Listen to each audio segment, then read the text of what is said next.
নমস্কার, শুভ সন্ধ্যা। আজকের দিনটা কিন্তু আসলে খুব একটা আনন্দের দিন।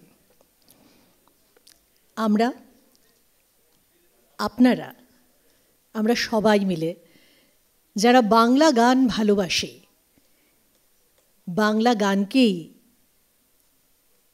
বলা যায় জীবনের এমন একটা অংশে ধরে রাখতে চাই, তাদের কাছে আজকের দিনটা অত্যন্ত গুরুত্বপূর্ণ একটা দিন বটে, ভারী আনন্দের দিন বটে।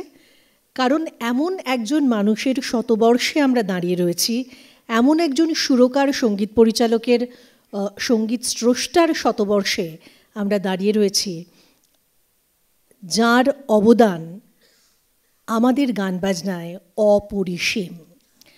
সামনে যতজন মানুষ বসে আছেন তাদের সামনে আমার একটা কথা বলাও সাজে না, কারণ আমি জানি তারা সব ওপরে যখন মঞ্চে আসবেন মণিমুক্ত ছড়িয়ে যাবে। কিন্তু বাংলা গান শোনার যে অভ্যেসটা নয় নয় করে আমারও 5টা দশক পেরিয়ে গেছে, 50 বছর ধরে, একটু গোড়ার দিকে 4-5 বছর যদি বাদও দিই, 40-45 বছর ধরে বাংলা গান শোনার যে অভিজ্ঞতা, ভালোবাসা, সেই জায়গা থেকে আমার বরাবরই মনে হয়েছে নচিকেতা ঘোষ একজন আনপ্রেডিক্টেবল মিউজিক ডিরেক্টর। পরপর দুটো গান শুনলেই সেটা বোঝা যায়, এবং তাকে কখনোই বাংলা শব্দটা একটু কঠিন, অননুমেয়, অর্থাৎ যাকে অনুমান করা যায় না, তেমন একজন সঙ্গীত স্রষ্টার আজ আমরা জন্মদিন পালন করব। যখন আমরা যে কোনো জিনিসই বাড়িতে, ধরুন একটা জন্মদিন পালন হচ্ছে, এটাকে একটু বড় করে একটা বাড়ি আমরা যদি ধরে নিই, আমরা প্রথমে বাড়ির লোকেদের আগে ডাকি।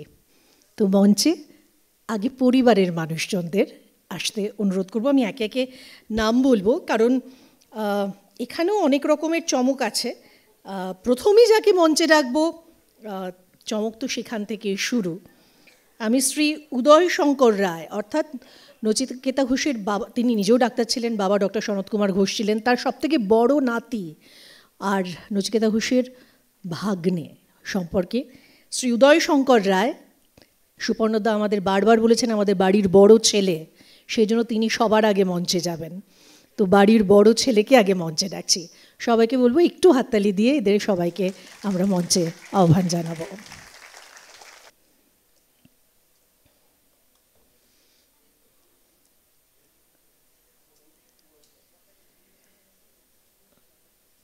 এরপরই নচিকেতা ঘোষের জ্যেষ্ঠ পুত্র সুপর্ণকান্তি ঘোষ, তিনি মঞ্চে আসবেন। আপনি আগে মঞ্চে আসুন না। দুই কন্যা, আগে দুই কন্যাকে, দাদার পরেই দুই বোন আসবেন, শ্রাবণী ঘোষ মণ্ডল এবং সম্পূর্ণা মজুমদার, দুজনকেই মঞ্চে আসতে অনুরোধ করছি।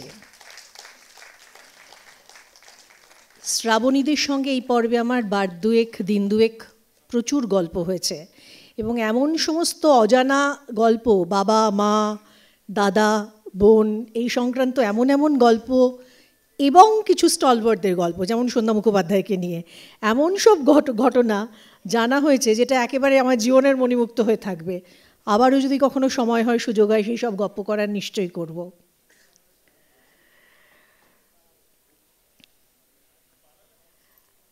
আচ্ছা, বাড়ির দুই ছেলে মঞ্চে এসে গেছেন, দুই কন্যা মঞ্চে এসে গেছেন। এবার নিশ্চয়ই আমাদের দুই জামাইকে মঞ্চে ডাকা উচিত, কারণ তাদের সাপোর্ট ছাড়া এই এত বড় অনুষ্ঠানটা হতোই না। স্পেশালি যেটা দেখতে আমরা আজ সবাই এসেছি, যে ডকুমেন্টারি বা ডকিউ সিরিজের থেকে কেটে একটা ডকুমেন্টারি তৈরি করা হয়েছে। বড় জামাই হরপ্রসাদ মণ্ডল এবং ছোট জামাই মানস মজুমদার, এ দুজনকেই মঞ্চে আহ্বান জানাবো। বড়জনকে তো আমি দেখেছি, ছোটজনকে দেখিনি, এবার দেখতে পেয়েছি। আসুন প্লিজ, মঞ্চে আসুন দুজনেই, ওপাশ দিয়ে।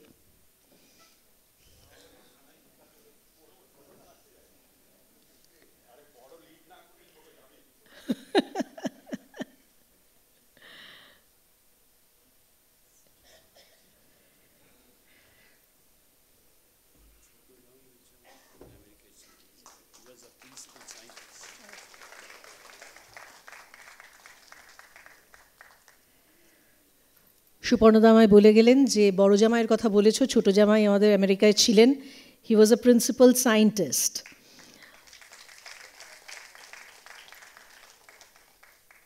আচ্ছা, মোটামুটি একটা জেনারেশনকে আমরা মঞ্চে দেখে নিয়েছি, এর পরের জেনারেশনকে এবার ডাকবো, অর্থাৎ নচিকেতা ঘোষের নাতনি।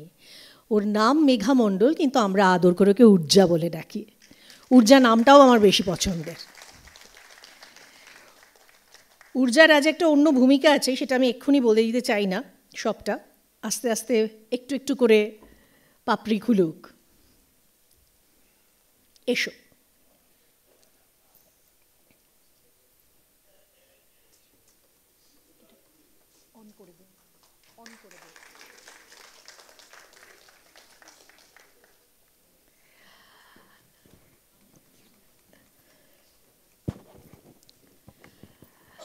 আমি প্রথমেই উদয়শঙ্কর বাবুর কাছে অনুরোধ করব, আজকে আমরা অনেকেই আছি, আমরা নিশ্চয়ই অনেক কথা শুনবো, তবে প্রত্যেকের কাছে অনুরোধ একটু ছোট ছোট করে, একটু সংক্ষেপে যদি বলা যায়। প্রথমে আপনি শুরু করুন। নমস্কার। অনেকে অনেক কিছু বলবেন, ওনার বিষয়ে আমার চেয়ে অনেক বেশি জানেন এবং গানের বিষয়ে তো ডেফিনেটলি বেশি জানেন।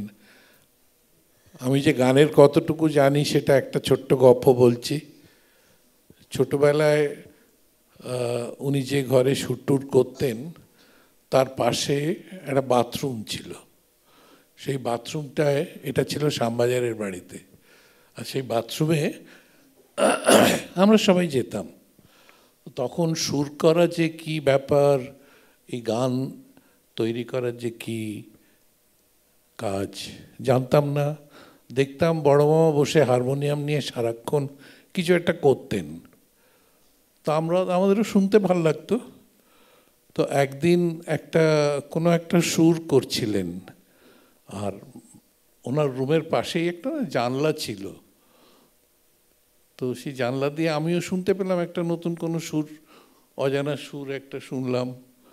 তো আমারও না হঠাৎ গান গাওয়ার ইচ্ছে হলো। তো আমি তখন গাইনি, বাথরুম থেকে বেরিয়ে দেখলাম, ওনার কাছে গিয়ে বসলাম। বসে হঠাৎ আমার একটা গান মনে পড়লো, নিশিরাত বাঁকা চাঁদ। তো আমি তো কোনো গান টান জানতাম না, আমি কিন্তু গান টান কিছু বুঝি না, তাই জন্যে এই গানটা ওনার সুরের মধ্যেখানেই গাইতে আরম্ভ করলাম। উনি কিন্তু সুর দিচ্ছিলেন একটা অন্য জিনিস। বড় মামা হঠাৎ চুপ করে গেল। চুপ করে যেতে আমি ভাবলাম বোধহয় অ্যাপ্রিসিয়েট করবে, মানে আমি হয়তো কোনো ওনার সুরে অ্যাড করতে পারলাম বা কিছু একটা ওনাকে বলতে পারলাম। আমায় বললেন তুই বেরিয়ে যা। তো আমি একটু চমকে গেছি, কারণ আমি খুব আদরের নাতি ছিলাম, বড় নাতি বাড়ির, কেউ আমায় ওরম করে বলতো না। তো বড় বড় তুই বেরিয়ে যা ঘর থেকে। তা আমি বেরিয়ে গেলাম। বেরিয়ে জিজ্ঞেস করলাম কেন বললো, বুঝতে পারলাম না এত রুডলি কেন আমায় বললো। কখনো তো বলে না, সবসময় আদর করে আমায় বকুও বলতো, কারণ কথা বলতাম বেশি বলে। পরে বলল, কেউ সুর করার সময় না তুই আর কখনো গান গাসনি, কারণ তোর গান শুনলে ওরা সুরটা ভুলে যাবে, কখনো করবি না। তো এইটাই একটা ঘটনা, যেটা হয়তো অনেকেই জানেন না, তাই জন্য বলছি।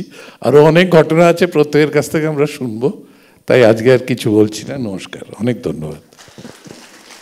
শ্রাবণীদির হাতে একদম সরাসরি আমি মাইক্রোফোনটা দিতে চাই, বড় মেয়ে।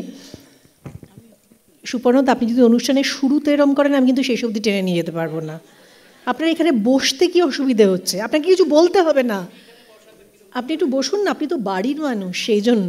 শ্রাবণীদি প্লিজ তুমি বলো। নমস্কার, শুভ সন্ধ্যা। আজ বাবার 100 বছর পূর্ণ হলো, কিন্তু জানেন একটুও মনে হয় না।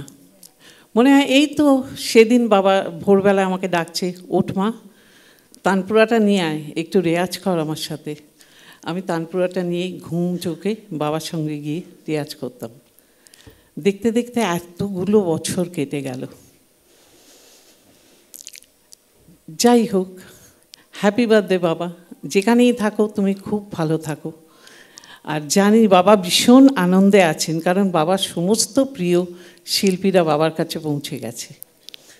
তো বাবা এখন মেজাজে গান বাজনা করছেন। আমাদের আশীর্বাদ করো যাতে আমরা এই সন্ধ্যেটা একটু ভালো করে কাটাতে পারি। আরেকটা কথা, অনেকেরই আর্জি আছে যে নচিকেতা ঘোষের জন্মদিন, গান ছাড়া, গান বাজনা ছাড়া কী করে হবে। কিন্তু আমি বলি আমরা গান বাজনা ছাড়া করছি না। আমরা যে ডকুমেন্টারিটা করেছি that is a musical documentary, পুরোটাই বাবার গানের ভর্তি এবং অরিজিনাল সিঙ্গার্সদের গলায় আপনারা গানটা শুনতে পাবেন। হ্যাঁ, ইচ্ছে আছে সামনে বছর থেকে আমরা এই দিনটাতে আমরা সকল শিল্পীকে নিয়ে বাবার গানের ডালি সাজিয়ে বাবার জন্মদিন পালন করব। আর সেদিন আশা করব আপনারা আমাদের সঙ্গেই থাকবেন যারা আজকে এসেছেন। নমস্কার। অনেক ধন্যবাদ দিদি। এবারে আমরা ডক্টর নচিকেতা ঘোষের ছোট মেয়ে সম্পূর্ণাদির কাছে কিছু শুনব। নমস্কার। বাবাকে এত অল্প সময়, বাবার সম্বন্ধে কিছু বলা এত অল্প সময় খুব কঠিন। একটা সাগরকে যদি তুলে ছোট্ট একটা জায়গায় রাখা বলা হয়, সেটা তো সম্ভব নয়। তাও কিছু কথা, সবাই তো গান বাজনা, বাবার কাজ, বাবার অ্যাসোসিয়েশন, সমস্ত কিছুই কিন্তু সবাই জানা মোটামুটি। কিন্তু আজকে আমি বলবো আমার বাবা হিসেবে কিরম ছিলেন, এরকম লাভিং, এরকম কেয়ারিং, এরম ভালোবাসা আমি হারিয়েছি অনেক ছোট বয়সে। কিন্তু তবুও একটা কথা বলবো, যে শিক্ষাটা দিয়ে গেছেন, বাবাকে শোনা মানে কানটা পুরো তৈরি হয়ে যাওয়া। এবং যখন সব শিল্পীদের শেখাতেন তখন মনে হতো যেন মানে লাইট যে গানগুলো গাওয়া হবে তার মডুলেশন, তার সমস্ত মানে কোথায় থ্রোয়িং হবে শুনলেই যেন শিখে নেওয়া যেত। তো আমরা অত্যন্ত ভাগ্যবান যে আমরা ওনাদের ছেলে মেয়ে, এবং এইভাবে কাছে এরকম একজন সম্পূর্ণ শিল্পীকে দেখতে পেয়েছি। তার চেয়েও বড় কথা যেটা, যে আমার জন্ম মুম্বাইতে, এবং আমি শোনা যায় যে আমি তো আমার বাবার কোলটা পাইনি, কারণ আমার যখন জন্ম হয় তখন বাবা ফাংশনে হেমন্ত মুখোপাধ্যায় উনি আমার মাকে নিয়ে যান, এবং আমি প্রথম হেমন্ত কাকুর কোলে উঠি। কিন্তু সে কোলটা আমি কোনোদিন মিস করিনি। যত দিন ছিলেন উনি, আমি সত্যি কথা বাবার এত আদরের ছিলাম যে পুরো কোলেই ছিলাম। এবং কোনো দিনও আমার কোনো নিকনেমে আমি বাবাকে শুনিনি। ছোটো মা, গল্লা, লুল্লু, যা খুশি বলে ডাকতেন, এবং ঠিক বোঝাতে পারবো না কতটা লাভিং। মানে আজকেও ওই হাতের স্পর্শটা আমি সমানে পাই। আর বেশিক্ষণ চিন্তা করলে কিন্তু নিজেকে কন্ট্রোল করা যায় না, সোজা কথা এটাই হচ্ছে। আমি আশা করব যে ভগবানের কাছে একটাই প্রার্থনা করি, আমি যেন আবার যদি মানুষ হয়ে জন্মাই, আমি যেন আমার বাবার সেই ছোট্ট মেয়েটা হয়েই জন্মাই, শুধু 2-4 বছর বেশি যেন থাকেন, এটাই আমার একমাত্র অনুরোধ। আর 2-4 লাইন গান গিয়ে দেব। অনেক ধন্যবাদ সম্পূর্ণাদি। এদিকে দুই জামাতা প্রায় কিছু বলবেন না, সুপর্ণদার কথা আমরা একটু পরে শুনি। তাহলে সবাইকে বলি থ্যাংক ইউ সো মাচ প্রথমে এসে অনুষ্ঠানটা শুভারম্ভ করে দেওয়ার জন্য। এবার আমাদের যারা অতিথি এসেছেন তাদেরকে আমরা একে একে মঞ্চে ডাকবো।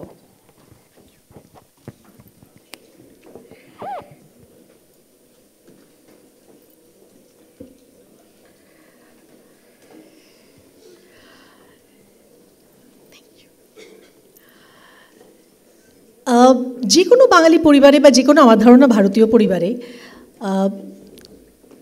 একজন সন্তানকে দু রকমের জিনিস পাশাপাশি নিয়ে চলতে হয়। একটা তো অবশ্যম্ভাবীভাবে বাবা মায়ের ইচ্ছে, পরিবারের ইচ্ছে, এবং আরেকটা মনের কোণে কোথাও লালিত হতে চলা নিজের একটা ইচ্ছে।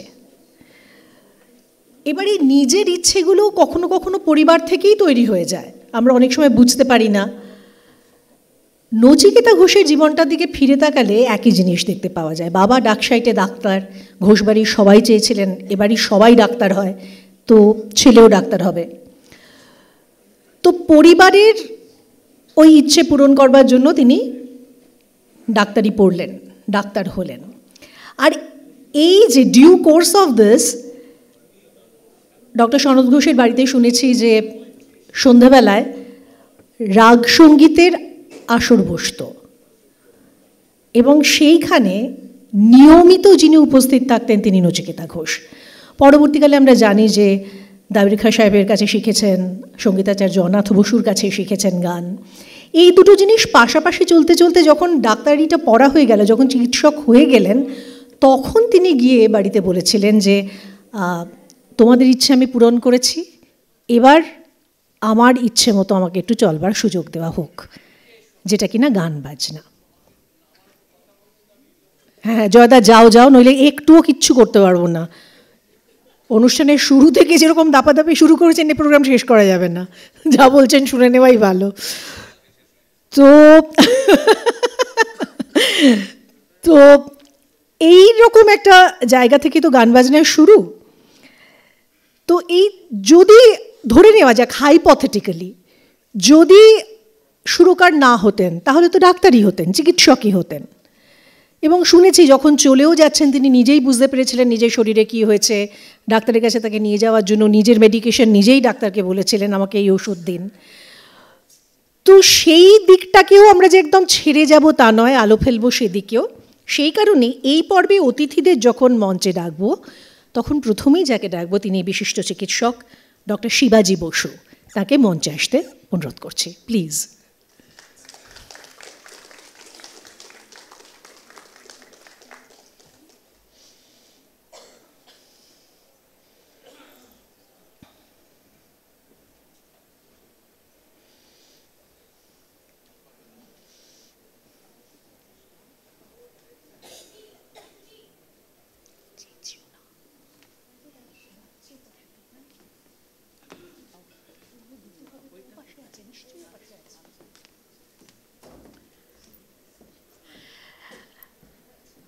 বসুন, প্লিজ বসুন।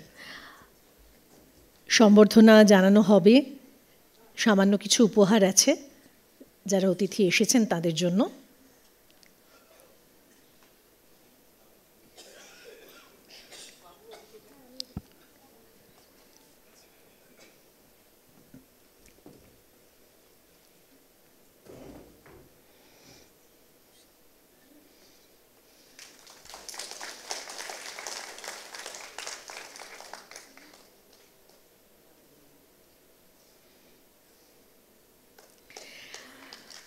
এরপর যাকে মঞ্চে ডাকবো, আমাদের দিকেই তাকিয়ে আছেন, আমিও দেখছি, দিদি হৈমন্তী দি এসো প্লিজ, মঞ্চে এসো। তুমি এসেছো সে সময়ের যে কত গল্প আর গানের কথা শোনা যাবে, জানা যাবে।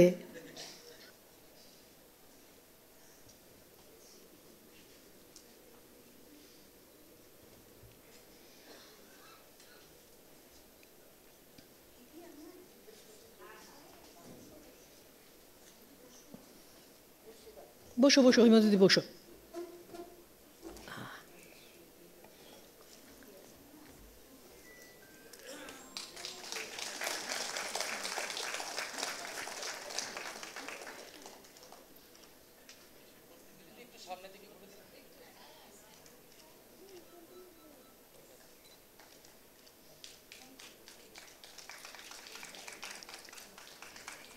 এরপর যাকে মঞ্চে ডাকবো তিনি সম্ভবত আমাদের আজকের অনুষ্ঠানের সবথেকে বয়স্ক মানুষ, শ্রী বটকৃষ্ণ দে, গীতিকার। এবং আজকেই আমরা শুনছিলাম তার গান, একটু আগে এখানে বাজানো হচ্ছিল, আমি তখন ওপরে ছিলাম।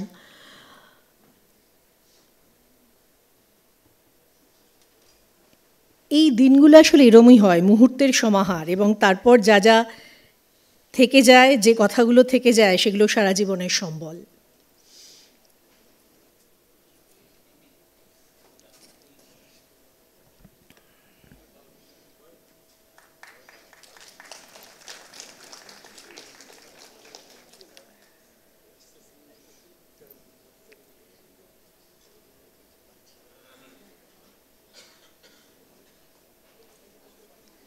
সম্পূর্ণাদিকে অনুরোধ করব উপহারটুকু হাতে তুলে দেওয়ার জন্য।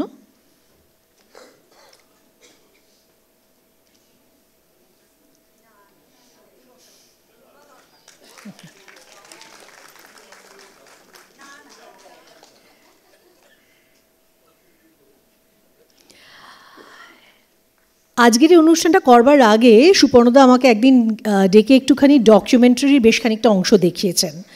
তো হাঁ করে সেদিকে তাকিয়েছিলাম, এবং এটা তো বলা বাহুল্য, আজকে যখন দেখবেন আপনারা বুঝতে পারবেন যে যারা ওই ডকুমেন্টারিতে আছেন তাদেরও প্রায় 90-92% আর নেই, কিন্তু সেই মানুষগুলো আজকের দিনে ধরা দেবেন। আর যারা আছেন এবং এই সময়েও যাদের আশীর্বাদ ধন্য আমরা হতে পারি, তেমনই একজন মানুষ শ্রী গোবিন্দ বসু। তিনি এসেছেন, অনুরোধ করব গোবিন্দদাকে মঞ্চে আসবার জন্য। শিপ্রাদির কী কী সব গান আছে এই মানুষটির সুরে, বাজনা।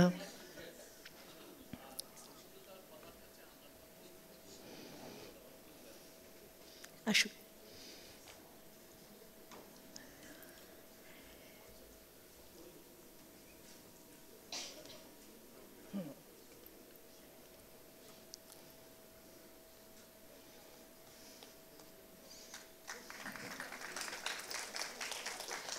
সম্পূর্ণাদিকে অনুরোধ করব গোবিন্দদার হাতে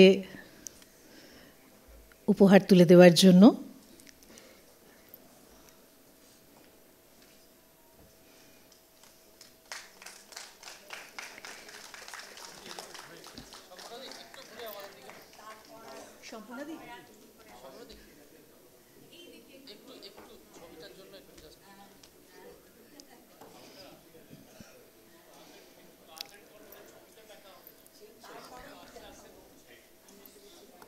ঘড়িটা দেখুন,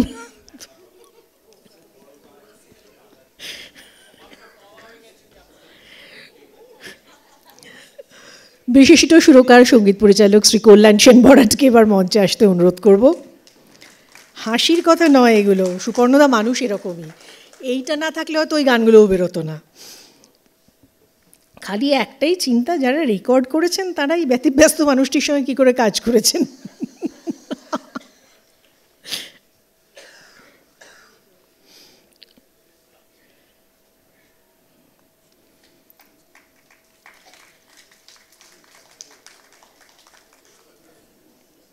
শ্রাবণীদি, হ্যাঁ আমি ওটাই বলতে যাচ্ছিলাম। শ্রাবণীদি, আচ্ছা ঠিক, শ্রাবণীদি আসুন, এরপর হরপ্রসাদ দা আসবেন। আচ্ছা, এই দিকে যতক্ষণে এই সম্বর্ধনার কাজটি হতে থাকছে, আমি পরের জনকে মঞ্চে ডেকে নিচ্ছি। বিশিষ্ট কবি এবং গীতিকার শুভ দাশগুপ্ত আমাদের মধ্যে এসেছেন। শুভদা, মঞ্চে আসুন।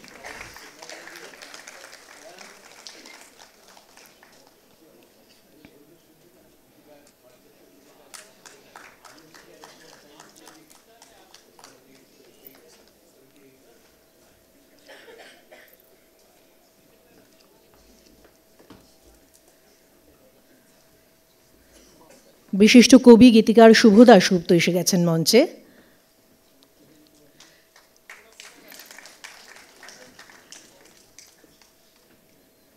শ্রাবণীদিকে অনুরোধ করব সংবর্ধিত করার জন্য।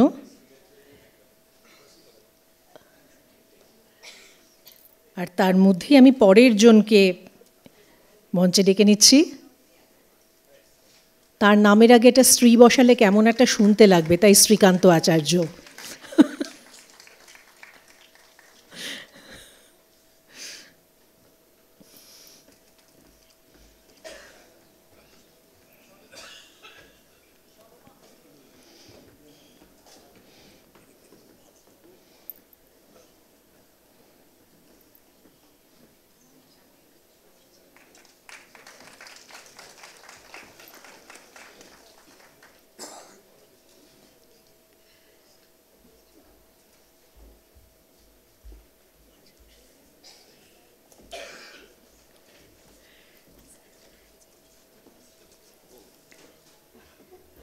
আমার মনে হয় শ্রীকান্তদা তুমি একটু মাঝখানে যাবে, তাহলে ছবিটা ঠিক করে হবে।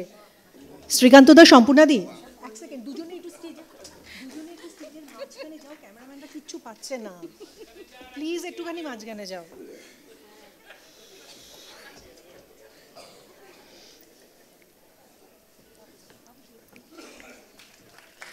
সৈকতদা, শিল্পীশ্রী সৈকত মিত্র, তাকে মঞ্চে আসতে অনুরোধ করছি, প্লিজ এসো।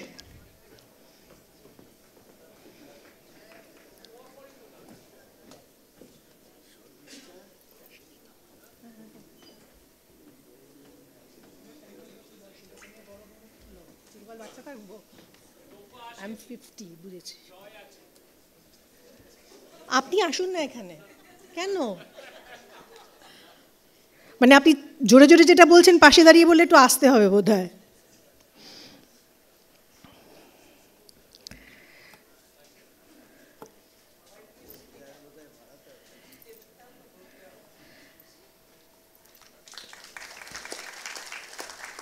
সৈকতদার পরে মঞ্চে ডেকে নেব বিশিষ্ট সুরকার সঙ্গীত পরিচালক জয় সরকারকে। জয়দা এসো।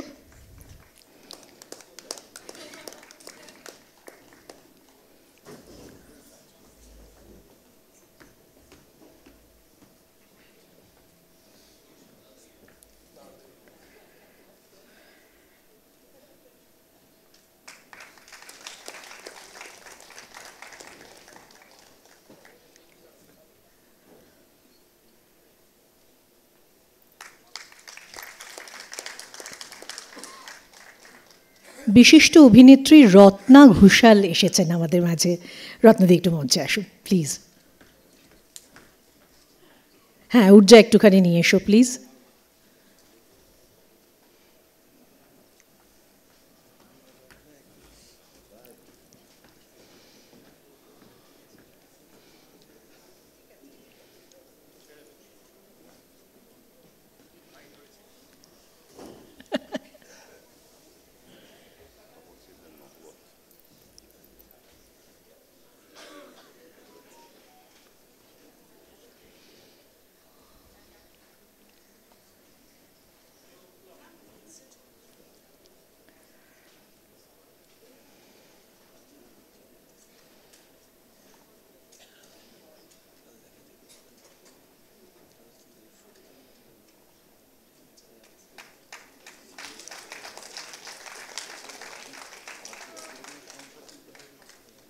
জয়তী সম্ভবত আমি এখনো দেখতে পাচ্ছি না, এসে পৌঁছয়নি। জয়তী এলে তখন জয়তীকে না হয় ডাকা যাবে মঞ্চে, কিন্তু এই মুহূর্তে এবার যিনি রয়েছেন যাকে মঞ্চে ডাকবো,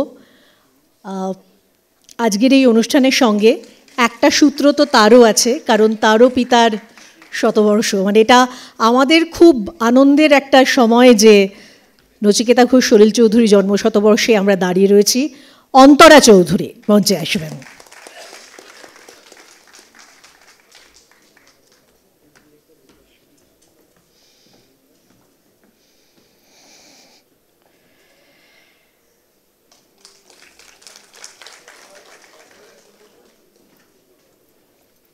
এটা ঠিক আছে তো? মনে আছে তো?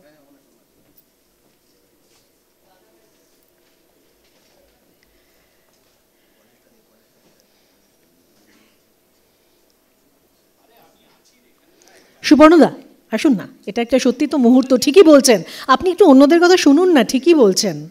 প্লিজ এটা একটু, please do the honours. Antara,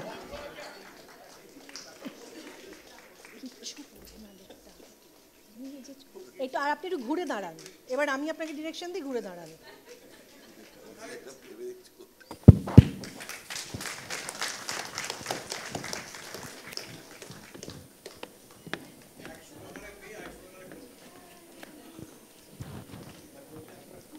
আমার মনে হয় এই সময়ের বাংলা গান বাজনায় এই যে মুহূর্তটা তৈরি হলো, এই যে ছবিটা তৈরি হলো, সেটা একটা মনে রাখার মতো। আজকে সন্ধ্যের জন্য তো অবশ্যই মনে রাখার মতো। এবং প্লিজ না, এখনও কেউ আর এসে পৌঁছননি, এলে আমি নিশ্চয়ই মঞ্চে ডাকবো। আপনি বসুন, আপনি বসুন, প্লিজ বসুন। আচ্ছা, এবার সবাইকে আমি 2 মিনিট করে বলতে দেবো, বুঝতেই পারছেন এইখান থেকে না বলতে না দিলে খুব অন্যায় হবে। এবং আমি যেটা দিয়ে শুরু করেছিলাম, ধরা যাক যদি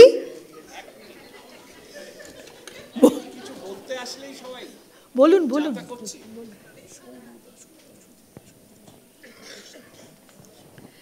মাননীয় শ্রী সৌম্য দাশগুপ্ত এসেছেন।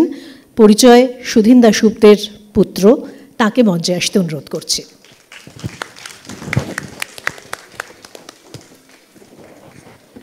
আর কি চাই, সলিল চৌধুরী, নচিকেতা ঘোষ, সুধীন দাশগুপ্ত, হয়ে গেল। বাঙালির তো মোটামুটি একটা এরা। আজকে একটা সন্ধ্যায় আমরা কিরকম হাতের মুঠোয় ধরে ফেলার মতো পেলাম পরবর্তী প্রজন্ম। আসুন আসুন, প্লিজ আসুন।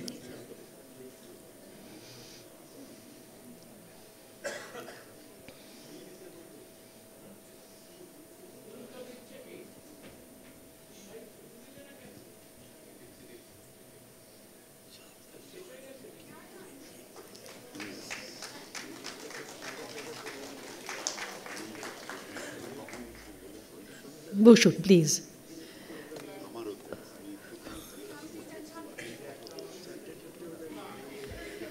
হৈমন্তীদি, তোমার ওই ব্যাগে কি আছে বলো, আমি যে তুমি ওটা সুপর্ণদার হাতে দিয়েছো।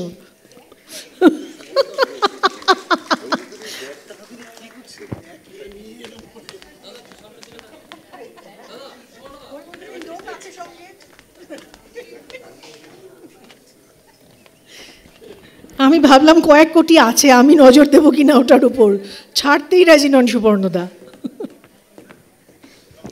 প্লিজ বসুন। আচ্ছা, যেটা বলছিলাম যে ধরে নেওয়া যাক নচিকেতা ঘোষ সুরকার নন, চিকিৎসক। তো আমরা চিকিৎসককে দিয়ে শুরু করি। শিবাজিদা।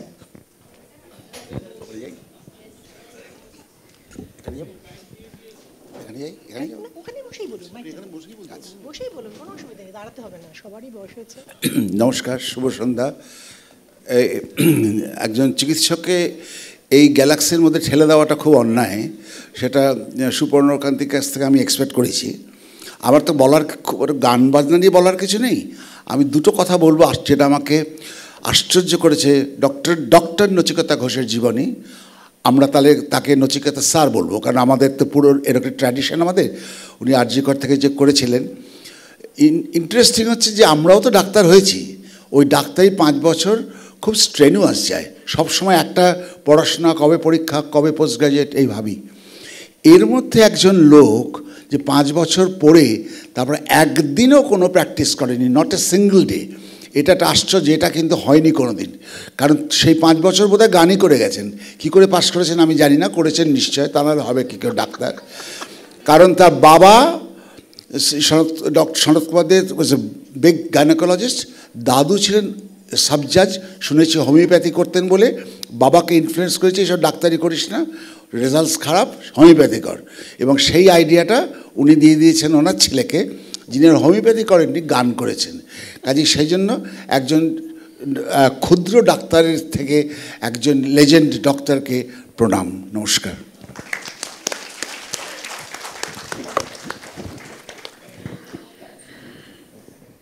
এবারে আমি হৈমন্তীদিকে বলতে বলি একটু। হৈমন্তীদি।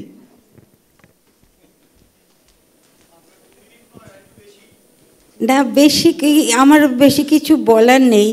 ওনাকে আপনাদের মতন সকলেই যেরকম ভালোবাসেন, শ্রদ্ধা করেন, আমিও সেই একজন। তবে আমার সৌভাগ্য হয়েছিল, ওনাকে দেখেছিলাম চোখে, বেশ কিছু কথাও হয়েছিল। ওই বাণীচক্রে উনি আসতেন শেখাতে, তখন বাণীচক্রের রবিদারে নদী, ওরা প্রচণ্ড বাঙাল ছিল, আর খালি দেখা হলেই বলতো, নসিদা আপনি হোমন্তীরে দিয়ে গান গাওয়ান। তো সেই আর হয়েও ওঠেনি তখন, আর অনেক পরে আমি গিয়েছিলাম, কিন্তু একটা গান গেয়েছিলাম না রে খোকা, হ্যাঁ, অসাধারণ ছবিতে আমি গান গেয়েছিলাম, কি হতে গিয়ে কি হলো, এই মুখটাই মনে আছে। আচ্ছা, তো আর নচিদার সঙ্গে আরেকটা আমার খুব হয়েছিল, ওই বাণীচক্রে উনি শেখাতে যেতেন। তো একদিন হঠাৎ সকালবেলা যে আমি নচিকেতা ঘোষ কথা বলছি, আমার তো আমি কেঁপে উঠেছি, ওরে বাবা। ওনাকে ভীষণ ভীষণ ভয়ও লাগতো, বিশেষ করে কোনো গান শিখতে হলে, সেটা আর্টিস্টরা সকলেই জানেন। কিন্তু উনি আমাকে খালি বললেন কি, দাদা, আমি ভাবলাম কি ভুল করলাম, অপরাধ করলাম, না তুই আমার ক্লাসটা নিয়ে নিবি, আজকে আমি যেতে পারবো না। সেটা আমার কাছে একটা পরম পাওয়া, যে ওনার জায়গায় বসে আমি গিয়ে ছাত্রীদের গান শিখিয়েছিলাম, বিরাট একটা পাওয়া। আর কি বলবো, আপনারা সকলেই ওনাকে জানেন, শ্রদ্ধা করেন। আমরাও সেরকমই, কিন্তু আমাদের সৌভাগ্য হয়নি যে ওর সুরে গান গাওয়া। তবে নির্মলাদি, পিন্টুদা এদের কাছে শুনেছি একটা গান শিখতে গিয়ে কত কিছু শেখা হয়ে যেত। আর আমি খোকার কথা বলবো, খোকাকে রেখে গেছেন, ওর বেশ কিছু গান আমি গেয়েছি, বেশ কঠিন গান করে কিন্তু একটু জায়গাও ছাড়ে না। অনেকে তো আছে যে ঠিক আছে ওটা তোর হচ্ছে না ছেড়ে দিলাম, কিন্তু খোকা কখনো ছাড়বে না। আমার একটা 5 মাত্রার বাংলা গান গাওয়ালো, ভারী সুন্দর গান। খোকার আরও অনেক নাম হওয়া উচিত আমাদের মনে হয়, হবে নিশ্চয়ই, ও তো ছোট ছেলে। আপনাদের সকলকে অনেক ভালোবাসা শ্রদ্ধা জানাচ্ছি, নমস্কার, ধন্যবাদ। হৈমন্তদি বাঁ দিকে দাও মাইক্রোফোনটা। শ্রী বটকৃষ্ণ, ওনার নামটা এত আমরা শুনেছি, এত গান শুনেছি, উনি যখন বললেন আমার নাম এই, কিরকম কেঁপে উঠলাম একবারে। মানে আমার নাম কি করে হয়েছে এত আমি তো নিজে বলতে পারবো না, কেননা আমি কোনো দিনই সেই অর্থে যাকে বলে পেশাদার গীতিকার হয়ে উঠতে পারিনি। আসলে আমার কবিতা লেখা আমার প্যাশন ছিল, কাজে নেশা হিসেবে পার্ট টাইম হিসেবে আমি গানও লিখতাম। তো এই করতে করতে ওই যেমন বলে না যে কচু কাটতে কাটতে ডাকাত হয়ে যায়, তেমনি ওই সব কবিতা লিখে আর গানের কিছু কিছু এদিক ওদিক লিখে আমি কবে যেন গীতিকার হয়ে গেলাম। গীতিকার তো হয়ে গেলাম, কিন্তু নচিদার সঙ্গে আমার আলাপ হলো সেটা পাড়া সুবাদে বলা যায়। সেটা হচ্ছে আমিও শ্যামবাজারেই থাকতাম, এখানে নচিদার আগের বাড়ি ছিল। তো আমি যখন কলেজের ছাত্র তখন থেকে আমি নচিদাকে চিনি। সেটা প্রায় কত বছর হবে, প্রায় 75 বছর।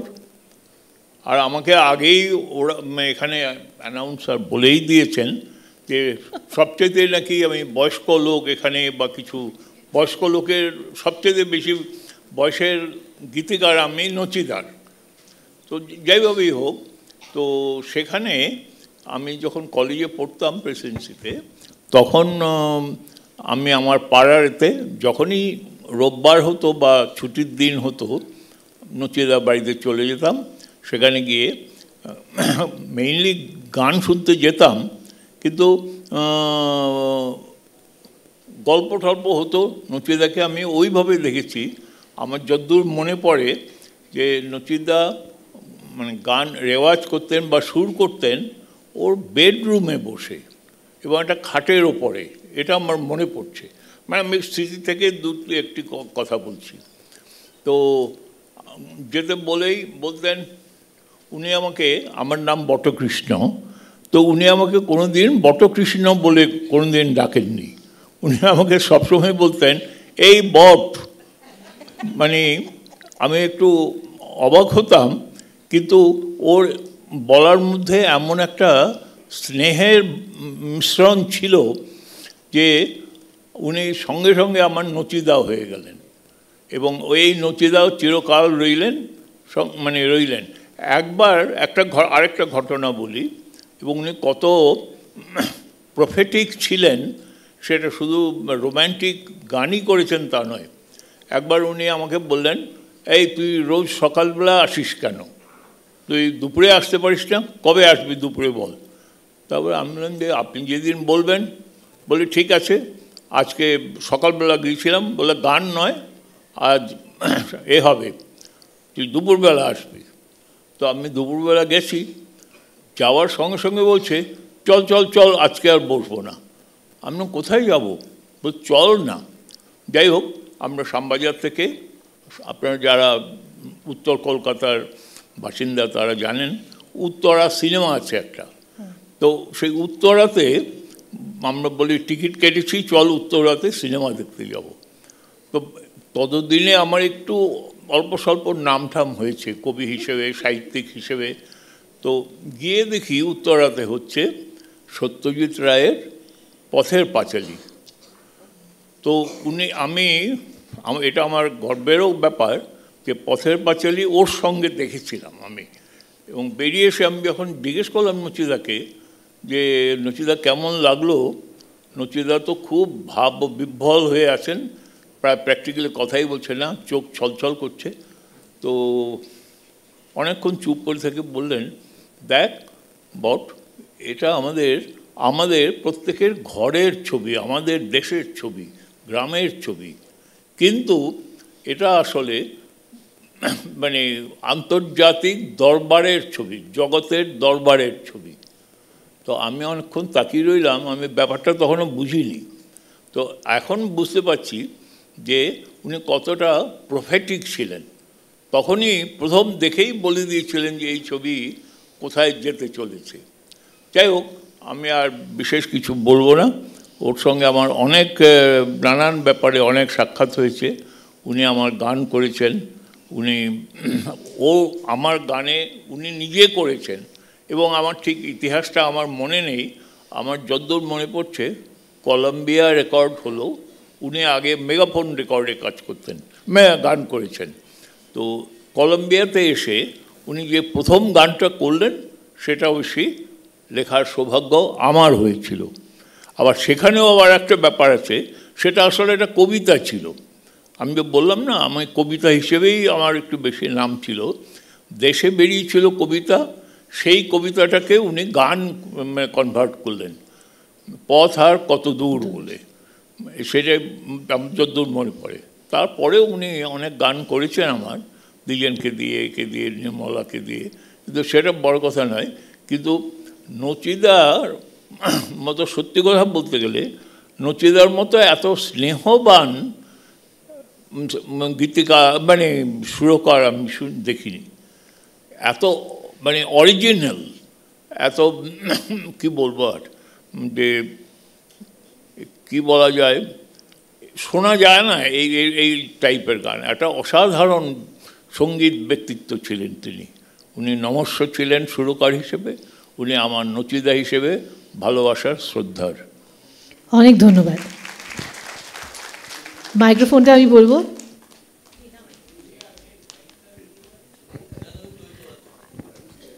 শ্রী গোবিন্দ বসু আছেন, তাকে বলবো এবার বলার জন্য। গোবিন্দদা নমস্কার। আসলে আমার মনে হচ্ছে আমার এখানে এই প্রজন্মের কাছে কিছু বলারই নেই, তবুও বলি, নচিদা আমার দাদা, আমার দাদার বিশেষ বন্ধু। নচিদা পণ্ডিত নচিকেতা ঘোষ।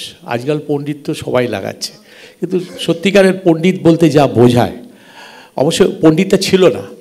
আপনি দেখবেন আজ থেকে যদি 40-50 বছর আগের কোনো সুবিনিয়ার খুলে দেখেন, তখন একমাত্র প্রমাণ ছিল সুবিনিয়ারে কে কোথায় গাইছে বাজাচ্ছে, তাতে দেখবেন প্রফেসর লেখা থাকতো, পণ্ডিত বলে কিছু ছিল না। পণ্ডিত কিন্তু আমরা উত্তর কলকাতাতে হাতিবাগানে টোল ছিল একটা, কালী মন্দিরের টোল, সেই টোলের সবাই বলা হতো পণ্ডিত।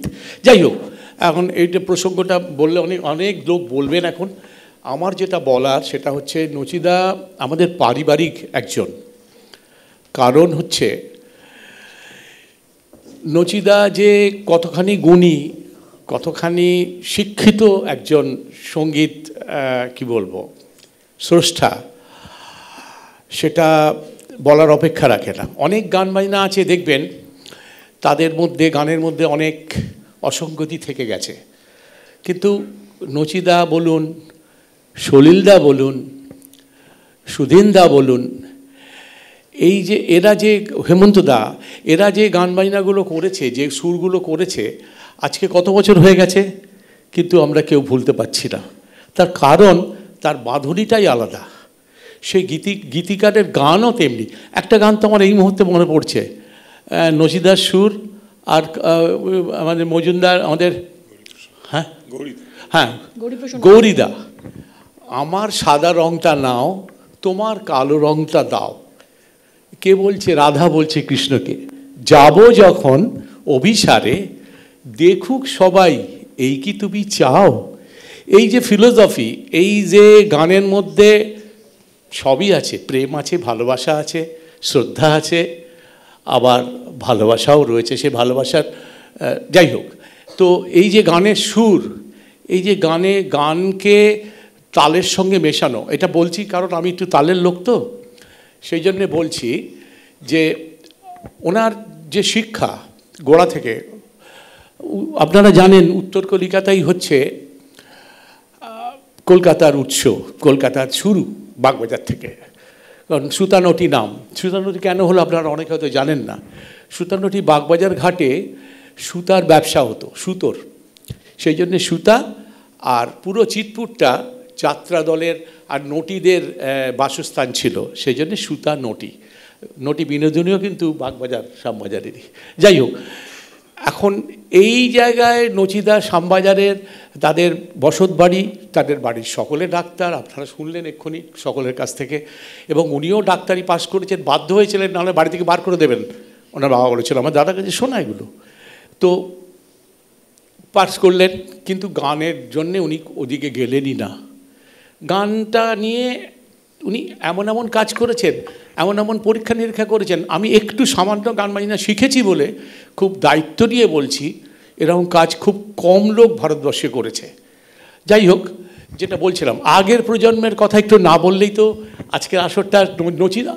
সবচেয়ে আগে তো আমার বলা উচিত, শুরু করা উচিত ছিল আমার ছাত্র ওই খোকার কথা বলছি। খোকা এবং ওদের বোনেরা এবং এই জামাইরা, এরা যে কত বড় একটা কাজ করলো। আজকে আমার মনে হচ্ছে নচিদা আজকে আমাদের সঙ্গে রয়েছেন। এইভাবে যেভাবে শ্রদ্ধাটা জানালো, যেভাবে আমাদের পাঁচজনকে আবার মনে পড়িয়ে দিল। আমরা তো ভুলে যাই না, আমরা ভীষণ ভুলবো না, আমরা ভুলে যাই যে আগের লোকগুলো কি কাজ করে গেছে, তাদের এতটুকু সম্মান জানাতেও আমরা ভুলে যাই। যাই হোক, সে কোথায় গেল, রায়চাঁদ বড়াল কোথায় গেল, কোথায় গেল আপনাদের কি বলে আমাদের রেডিওর না পঙ্কজদা কোথায় গেলেন, কোথায় গেলেন আমাদের রায়চাঁদ বড়াল, কোথায় গেলেন জ্ঞানপ্রকাশ ঘোষ, আমার গুরুর বলে বলছি না। এরা যে কম্পোজিশন, তখনকার দিনে যে রম্যগীতি হতো, সে রম্যগীতির গানগুলো কোন পর্যায়ের, কোন শিক্ষা বারবার করে বলছি, কারণ অশিক্ষায় ভরে গেছে। আমার একটাই অনুরোধ, এই আসরে নচিদার নাম নিয়ে বলছি, নচিদাকে শ্রদ্ধা জানিয়ে বলছি, সকলে যেন গান বাজনাটা শেখে ঠিক মতো করে, তারপরে যেন গান বাজনার জগতে আসে। গান বাজনা না শিখে আসা যায় না। আপনারা জানবেন দুটো একটা গান কোনো রকমের দাঁড়িয়ে গেছে, অমনি গান শেখা শুরু করেছে, কারণ তার পরের গানটা যদি ভালো না হয় তাহলে সে হারিয়ে যাবে, হারিয়ে যায়ও। তো আমি আমার অনেক বয়স হয়েছে, আমাকে দেখে মনে হচ্ছে বোধহয় 60, কিন্তু আমার কিন্তু 79 বছর বয়স, না ওই যে 79। তো আমি এই যে জোরের সঙ্গে কথা বলছি, আমি একটা সৎ লোক বলে আমরা ঘরে বসে থাকি, ঘরে বসে আমরা সঙ্গীত সাধনা করি, চেষ্টা করি গান বাজনা সুর করার, তবলা বাজাবার, তবলা তালিম দেওয়ার। যারা ছাত্রছাত্রীরা তৈরি হয়েছে, যারা নাম করছে, তারা করে খাচ্ছে, আমার থেকে ভালো আছে তারা মখমলের মধ্যে বসে আছে, আমি কিন্তু চৌকিতে বসে আছি, তাতে কোনো অসুবিধা নেই। তারা করুক, তারা যে বিশ্বাস করে এসেছে আমার কাছে, শিখেছে, এটাই বড়। নচিদার কাছে কত লোক গান বাজনা শিখেছে, এই তো এখানে হৈমন্তী বলছিল, শেখার মতো লোক, যার যে গান বাজনাটা না শিখলে ওই জায়গায় পৌঁছানো যায় না, আর অত রকমের পরীক্ষা নিরীক্ষা করা যায় না। কী গো শুভ, তুমি ঠিক বলছি? তো এই যে যাই হোক, অনেক বেশি বলবো না, অনেকে এখন লাইন দিয়ে সবাই বলবে। এই প্রজন্মর কাছে আমার একটাই অনুরোধ, আমার ছোট ছোট ভাই যারা, এবং আমার বন্ধুর ছেলেও আছে, এই তো আমার বন্ধুর ছেলে, সুদিনের ছেলে, আমার সঙ্গে একসঙ্গে আমরা রেডিওতে কাজ করতাম, ও আসতো গাইতে। এইসব এগুলো আমার ভালো লাগে, যে এরা অনেক ভালো কাজ করছে, আমার ভালো লাগে। ওখানে একজন বসে আছে, ওই যে শ্রীকান্ত আছে, শ্রীকান্ত এই প্রজন্মের একজন বিশিষ্ট গাইয়ে, বিশিষ্ট পরীক্ষক, জাজ দেখতে পাচ্ছি আমরা। তো যাই হোক, আমার একটাই বক্তব্য, বারবার বলছি, নচিদার নাম নিয়ে বলছি, নচিদা এসেছেন, আছেন, সবাই একটু এই প্রজন্ম যারা আপনারা প্যারেন্টসরা, গার্জেনরা আছেন, আপনাদের সন্তানদের একটুখানি গান শেখান ভালো জায়গায়। এক মাসের মধ্যে যদি 3টে নজরুলগীতি, 3টে রবীন্দ্রসঙ্গীত, 4টে না শেখায়, তাহলে সেই মাস্টার বাদ, সে মাস্টারই না। প্যারেন্টস বা গার্জেন বুঝে যাবে, মশাই 1 মাস ধরে গান শেখা, 3টে 4টে রবীন্দ্রসঙ্গীত শিখলো না, নজরুলগীতি শিখলো না, তাহলে কী গান শিখলো? এদিকে আমার বাবার কাছে শুনেছি শুধু মালকোষ শিখেছেন 8 মাস ধরে, ভাবতে পারেন? 8 মাস ধরে শুধু মালকোষ তালিম চলেছে, তবুও গুরুর পা টিপে চলেছে। তো এই যে ধৈর্য, এই যে পেশেন্স, এই যে শেখার কায়দা, এখন আমি তো আমি যদি বলি আমি খুব খারাপ হয়ে যাব, আরে মশাই এখানে এতগুলো লোক আছে, এতগুলো লোকের মধ্যে বোধহয় 3টে লোকও বলতে পারবেন না, দাদরা 3 ঘন্টা বলুন তো দেখি মশাই। খুব তো গান বাজনার কথাবার্তা হচ্ছে, অনেক কথাবার্তা হচ্ছে, সেটা শিক্ষা করার দরকার, ভেরি এসেনশিয়াল ফর তালিম।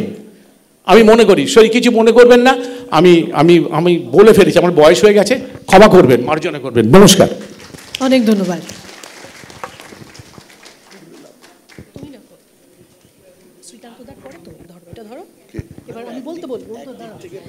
ইতিমধ্যে জয়তী চক্রবর্তী এসে গেছেন, জয়তীকে বসুন মঞ্চে ডেকে নিলাম। বলছি না না, চেয়ারটা এখানে ঢুকিও না, আমি যাতায়াত করতে পারবো না, একটু এগিয়ে বসো, কিছু হবে না। আমি দেবো মাইকটা, আরেকটা মাইক দেবো। তুই ভেঙে পড়িস না, তুই বস।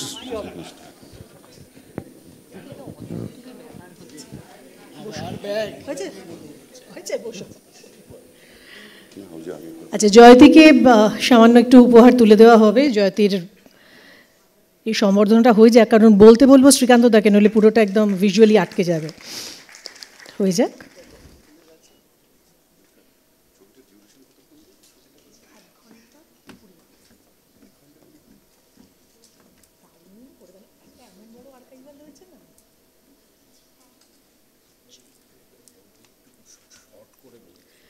হ্যাঁ হ্যাঁ, আমি সবাইকে বলেছি সংক্ষিপ্ত বক্তব্য রাখবেন, কিন্তু আজকের দিনটা একটু আবেগের দিন, আপনি আবেগ কি করে কন্ট্রোল করবেন? না না গোবিন্দদা, ওই ভয়ে আপনাকে সবার শেষে বলতে বলবো। শ্রীকান্ত দা, শ্রীকান্ত আচার্য। সবাইকে নমস্কার। আমি ঠিক দুটো কথা বলবো। আমার ঘাড়ে 10টা মাথা নেই যে নচিকেতা ঘোষের ছবির সামনে আমি গান বাজনা নিয়ে কোনো কথা বলার ধৃষ্টতা দেখাবো। আমি শুধু এটুকুই বলতে চাই যে নচিকেতা ঘোষ মেমোরিয়াল ফাউন্ডেশন তারা আজকে এই গুণী মানুষদের পাশে আমাকেও চেয়ারে বসার একটা সুযোগ করে দিয়েছেন আজকের এই সন্ধ্যেবেলায়। এই জন্য আমি এই ফাউন্ডেশনের কাছে আমার কৃতজ্ঞতা জানাচ্ছি। এইটুকুই আমার বলার। সবাইকে নমস্কার জানাচ্ছি।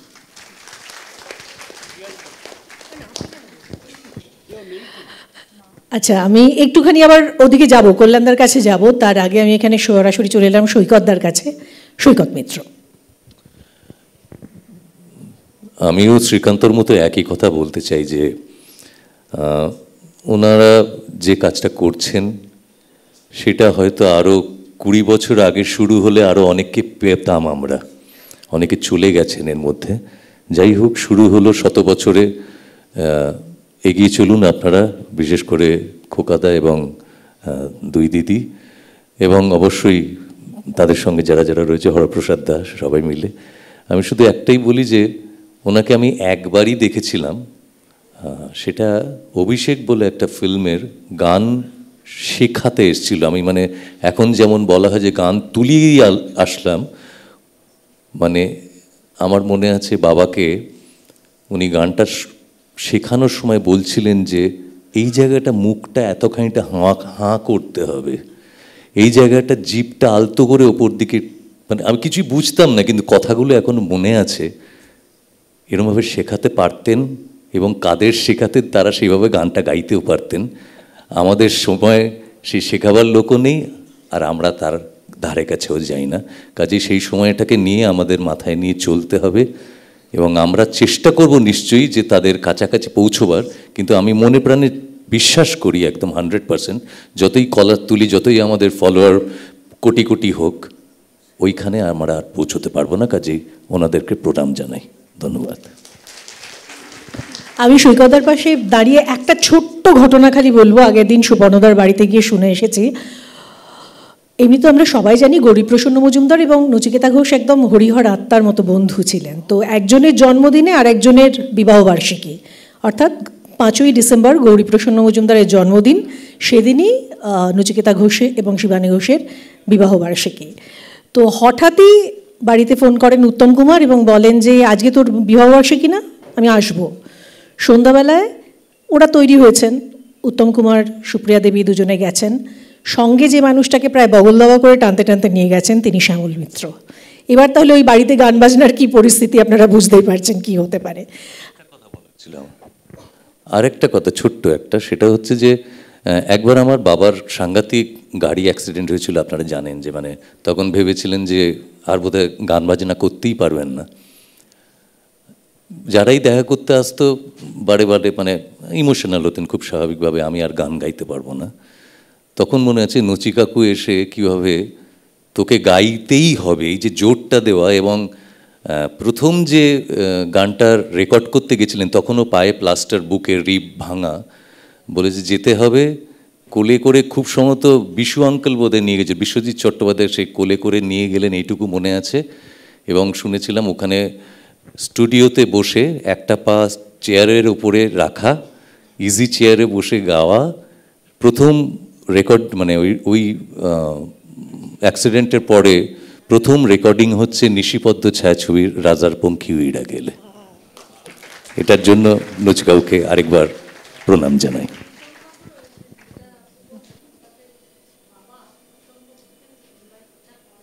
উনি না উত্তম কুমার নিজে ফোন করে বলেছিলেন, সেটাই বললাম। ঠিক, হ্যাঁ হ্যাঁ, এটাই বললেন যে তোমাদের বিবাহবর্ষে কি নেমন্তন্ন করো, আমি যাব। সম্পর্কও সেরকম ছিল, ভালোবাসার জায়গা, দাবি করার জায়গা, ওই হরিহর আত্মা। আচ্ছা, আমি এইখানেই দাঁড়িয়ে জয় সরকারের হাতে মাইক্রোফোনটা দিতে চাই দু চার কথার জন্য। বলো। সবাইকে নমস্কার। আর মহান সুরকার শ্রী নচিকেতা ঘোষের চরণে আন্তরিক প্রণাম জানাই। আমি শ্রীকান্তদার কথা ধার করেই বলবো যে ওনার সম্পর্কে একটা শব্দ বলাটাও ধৃষ্টতা, বিশেষ করে সেটা আমার জন্য তো বটেই। একটা বিশাল পাহাড়ের মতো একজন সুরকার, আর তার সামনে আমি একটা লিলিপুট ছাড়া আর কিচ্ছু নই। কিন্তু দু তিনটে কথা একটু আমার ভাবতে ভাবতে মনে হলো বলা দরকার, আপনাদের সাথে শেয়ার করা, আর কিছুই না, সবাই জানেন। সেটা হচ্ছে ভারতবর্ষে এরকম ভার্সেটাইল সুরকার আর কেউ এসেছেন বা ভবিষ্যতে আসবেন কিনা সন্দেহ। এই জন্যেই যে ওনার সুরের কোনো ফ্রেজের সাথে অন্য কোনো গানের, ওনার কম্পোজ করা কোনো ফ্রেজ রিপিট হয়নি কোনো দিন। আমি তো একটা ফ্রেজ ওরকম বার করতে পারিনি যেটা রিপিট হয়েছে। তা এরকম যেই করুন না কেন কিছু না কিছু চেনা রাস্তা চলে আসে সব সময়, কিন্তু এটা আমার অবিশ্বাস্য লাগে, এখনো রূপকথার মতো লাগে। এটা এক নম্বর কথা। দু নম্বর হচ্ছে একটা গানের যে নাটক, সেই নাটকটা সুরের মধ্যে দিয়ে বের করা সেটা একটা কাজ, কিন্তু শিল্পীদের গলা দিয়ে সেটা একইভাবে বার করা সেটা আরও কঠিন কাজ। তা সেইটাই অবলীলাক্রমে করতেন, এবং মনে হতো যখন গানটার ফাইনাল প্রোডাক্টটা আমরা শুনছি তখন মনে হতো উনি যেটা ভেবে গানটা তৈরি করেছেন আমরা সেটাই শুনছি। এটা খুব কঠিন একটা কাজ, এবং ওনার থেকে যে শেখা যায়, এই সৈকত এক্ষুনি বলছিলেন যে ওই সবাই শিখতেন এবং শিখে সেইটাই গাইতেন, এবং উনি সেটা শেষ দেখে ছাড়তেন, আমার যেটা মনে হয়, যতক্ষণ না হতো ছাড়তেন না। আর ভীষণ রাগী ছিলেন, সেটা হওয়া উচিত সবসময় আমার মনে হয়। ওই জন্যই আমরা এত সুন্দর সুন্দর গান উপহার পেয়েছি। হ্যাঁ আচ্ছা, সেটা ওপরে ছিলেন অবশ্যই। আর আরেকটা হচ্ছে খুব ইম্পর্টেন্ট পয়েন্ট, যে বেসিক গান আর সিনেমার গানের মধ্যে না একটা পার্থক্য আছে, একটা অ্যাপ্রোচগত পার্থক্য আছে। বেসিক গানের ক্ষেত্রে আমরা খুব পার্সোনাল ইমোশন শেয়ার করি গানের মধ্যে দিয়ে, আর সিনেমার ক্ষেত্রে সেই গানটা তখন ক্যারেক্টারের ইমোশন হয়ে যায়। এই ডিফারেন্সটা ওনার মতো এত পরিষ্কার করে কেউ সুরের মাধ্যমে বুঝিয়েছেন কিনা সন্দেহ। যখন সিনেমার গান তৈরি করেছেন তখন মনে হচ্ছে সেই সিনেমাটা চরিত্র একদম জীবন্ত হয়ে উঠছে, সেই কথা বলছে। আবার যখন নন ফিল্ম গান, যখন বেসিক গান শুনেছি তখন মনে হচ্ছে সেই শিল্পীর কথাটা আমরা শুনতে পাচ্ছি। এই তিনটে কথাই বললাম। আর সুপর্ণদা আমাকে খুব স্নেহ করেন বরাবর, আমার কাজের শুরুর প্রথম থেকে। আমার মনে আছে যখন আমাদের বৃষ্টি তোমাকে দিলাম বেরিয়েছে শ্রীকান্তদার গাওয়া, সুপর্ণদা আমার ফোন নাম্বার জোগাড় করে বাড়িতে ফোন করেছিলেন। আমি তখন বাড়িতে ছিলাম না, আমার মা ফোন ধরেছিলেন। তো সেই থেকে সুপর্ণদা এই লাস্ট 1-1.5 মাস আগে পর্যন্ত আমার কোনো গান শুনলে, কোনো গান যদি ভালো লাগে, সুপর্ণদা সবার আগে ফোন করেন। এবং সুপর্ণদার মাধ্যমেই আমার মনে হয় শ্রী নচিকেতা ঘোষকে আমি ছুঁয়ে আছি, কারণ তার থেকে যখন কথা শুনি এবং তার সঙ্গ করি তখন মনে হয় কোথাও সেই মানুষটার একটা স্পর্শ আছে, একটা আশীর্বাদ আছে। ধন্যবাদ। রত্না ঘোষাল। নমস্কার। নচিদার সঙ্গে আমার দেখা সাক্ষাৎ খুব কম হয়েছিল, কারণ উনি তো ফ্লোরে বেশি আসতেন না, আর আমি তখন ছবি শুটিং করতাম। তা যে কদিন দেখা হয়েছে ওনার সাথে, উনি এত সুন্দরভাবে কথা বলতেন, এত সুন্দর ওনার ব্যবহার ছিল, এত স্নেহ নিয়ে আমার সঙ্গে কথা বলতেন, আমি বুঝতেই পারতাম না যে উনি এত বড় একজন সুরকার। তাই আজ তার নামে আর আমার কিছু বলার নেই, তাকে শুধু আমার প্রণাম জানাই। তখন আমার সঙ্গে তার সম্পর্ক ছিল উনি একজন সুরকার, আমি একজন শিল্পী, কিন্তু আজ ওনার সঙ্গে আমার সম্পর্ক হচ্ছে ঘনিষ্ঠ সম্পর্ক, কারণ ওনার ছেলে খোকা, খোকা আমার ছোট ভাই। খোকার অবশ্য খোকা আপনারা সবাই চেনেন সুপর্ণকান্তি ঘোষ বলে, কিন্তু আমার কাছে ও খোকা। আজ থেকে 45 বছর আগে ওর সঙ্গে আমার দেখা, তখন ও 15-16 বছরের বয়স। একটা স্কেচ করতে গিয়েছিলাম আমরা HMB-তে, সেখানে একটা গান ছিল, আমি গান জানি না, গান গাইতে পারি না। তা বুড়োদা আমার সঙ্গে ছিল, বুড়োদাকে বললাম, বুড়োদা মানে তরুণ কুমার, গানটা গাইবো কী করে? বললো তুই দাঁড়া আমি আসছি, বলে খোকাকে ডেকে নিয়ে এলো। খোকাকে ডেকে নিয়ে এসে বললো এই গানটা শোনো, শুনে এই কথাগুলো শোনো, এই গানটা তুলে রত্নাকে দাও, আজকে রেকর্ডিং হবে। আধ ঘন্টার মধ্যে খোকা সে গানটাকে মানে কথাগুলো শুনলো, গানটাকে সুর দিল, দিয়ে আমাকে গানটা তুলিয়ে রেকর্ড হয়ে গেল। আমি নাকি ভালো গেয়েছিলাম, রেকর্ডটা নাকি ভালো চলেও ছিল। সেই থেকে খোকা হয়ে গেল আমার খোকা, ছোট ভাই, আর আমি হয়ে গেলাম ওর দিদি। আজ 45 বছর ধরে সেই সম্পর্কই রয়েছে। তাই নচিদা আজ আমার কাছে সবচেয়ে বড় সম্পর্ক, তিনি আমার বড় দাদার মতো, তাকে জানাই নমস্কার। অনেক ধন্যবাদ রত্নাদি। আমি শুভদার কাছে আগে আসবো, তারপর কল্যাণদার কাছে যাচ্ছি। শুভদা, নচিকেতা ঘোষ সম্পর্কে আমরা শুনেছি, আমি সুপর্ণদার কাছেই শুনেছি, তার ম্যাক্সিমাম গানের প্রথম 2 লাইন ওনার নিজের লেখা। ওই অবস্থায় মুখরাত 2 লাইন লিখে উনি গীতিকারের হাতে গান দিতেন, এবং ওই তো মেজাজটাই তো আসল রাজা, এই প্রোগ্রামের নাম। তো সবাই জানেন যে এমনই একজন মানুষ যিনি হেমন্ত মুখোপাধ্যায়, মান্না দেকে দিয়ে একসঙ্গে গান গাইয়েছেন। একই গান 2 ঘরে 2 গীতিকার বসে, গৌরীপ্রসন্ন মজুমদার এবং পুলক বন্দ্যোপাধ্যায় একই গান লিখছেন, দুজনকে একই মুখরা দিয়েছেন, যারটা ভালো হবে তার দিয়ে গান তৈরি হবে। বেশ এটা মস্তানি ছিল, আমরা এই সময় তাকে মস্তানি বলি আর কি। তো একজন গীতিকার হিসেবে এই যে অ্যাপ্রোচটা একজন সুরকারের, আপনি কিভাবে দেখেন? আমি ওনার সঙ্গে কাজ করিনি, কিন্তু যাদের আমি পেয়েছি কাজের জগতে, তাদের কাছে ওর কথা এত শুনেছি, একটা জিনিস বুঝতেই পেরেছি, যে কথাটা ও এক্ষুনি উচ্চারণ করলো, এই যে মাস্তানি করা, এই প্রসঙ্গে একটা ছোট্ট কথা বলে আমি আমার কথায় চলে যাই। আমার জীবনের প্রথম যে কাজ, আমি বড় কাজ করেছিলাম, সলিলদা তখন বেঁচে ছিলেন, সলিলদা মাথার উপরে ছিলেন, কল্যাণ ছিল মিউজিক ডিরেক্টর, HMB-তে এটি কাজ হয়, এবং সেইখানে বালসারাদা ছিলেন। বালসারাদা ঢোকার সময়, আমি যখন ঢুকছি, বালসারাদা তখন সিগারেট খেতেন, আমাকে বললেন চলুন বাইরে চলুন, বাইরে গিয়ে বললেন এই সিগারেট খান। আমি একটু ইতস্তত করছি, তখন বালসারাদা ঢোকবার সময় আমাকে বললেন আপনি কে? আমি বললাম আমার নাম শুভ দাশগুপ্ত। বললেন ওটা সলিলদার কাছে শুনে নিয়েছি, কিন্তু এই যে এত বড় কাজটা হচ্ছে আপনি কে? আমি বললাম আমি লিখেছি, আমারই পরিকল্পনায় হচ্ছে, বলতে পারেন আমি লেখক ও পরিচালক। বললেন আচ্ছা, এবার ভেতরে চলুন। যাওয়ার সময় বললেন এই চৌকাঠটা দেখছেন, এইখানে ঢোকার সময় প্রণাম করে ঢুকবেন, আর ওই দরজাটা খুলে ভেতরে ঢোকার পর ভুলে যাবেন যে কে আপনার মিউজিশিয়ান, ভিভাল সারা না রবিশঙ্কর না, কে? আপনি রাজা।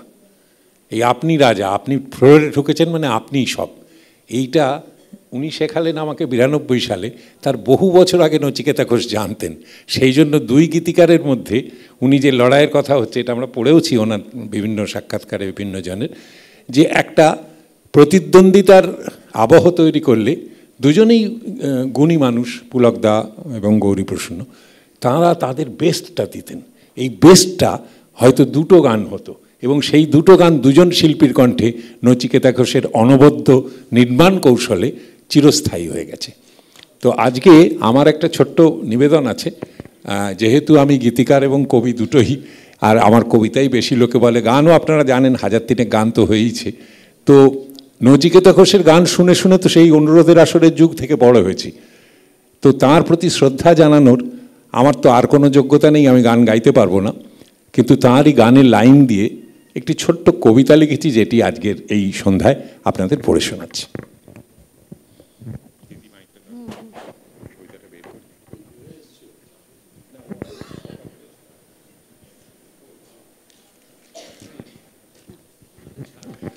পড়ছি।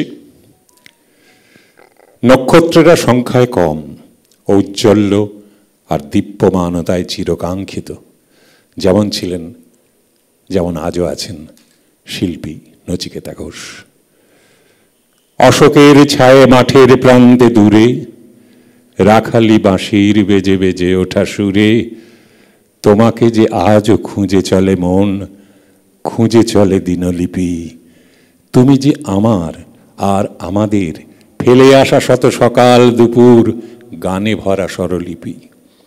ঝরা পাতাদের মরধরি গানে গানে আজও অহরহ শুনি কি করুণ সুরে গাঁথা, যে আনন্দ ব্যথা সাজিয়ে দিয়েছ ছন্দে ও সুরে বুঝিয়ে বলেছ, এ ব্যথা কি যে ব্যথা। একটি ঝিনুক খুঁজে না পাওয়ার বেদনা বিধুর গানে আজও ভাসে মন, ভাসে অনুক্ষণ সুরের স্রোতের টানে। কফোঁটা চোখের জল ফেলে তবে মায়াবী গানের জন্ম, কানাকানি করে মালতী ভ্রমর আজও তারা প্রেমে মগ্ন। মৌ বনে মৌ জমিয়েছিল যে তোমার মায়াবী সৃষ্টি, পথের কাঁটায় রক্ত ঝরিয়ে তোমার সৃজন বৃষ্টি। হারিয়ে যাওনি হৃদয়ে হৃদয়ে গড়েছি তাজমহল, ঝনক ঝনক কনক কাঁকন সুরে আজও চঞ্চল। কাগজে তো নয় পাথরে লিখেছি তোমার জয়ধ্বনি, রয়ে গেছে নাম শিল্পী তোমার, আমরা যে চিরঋণী।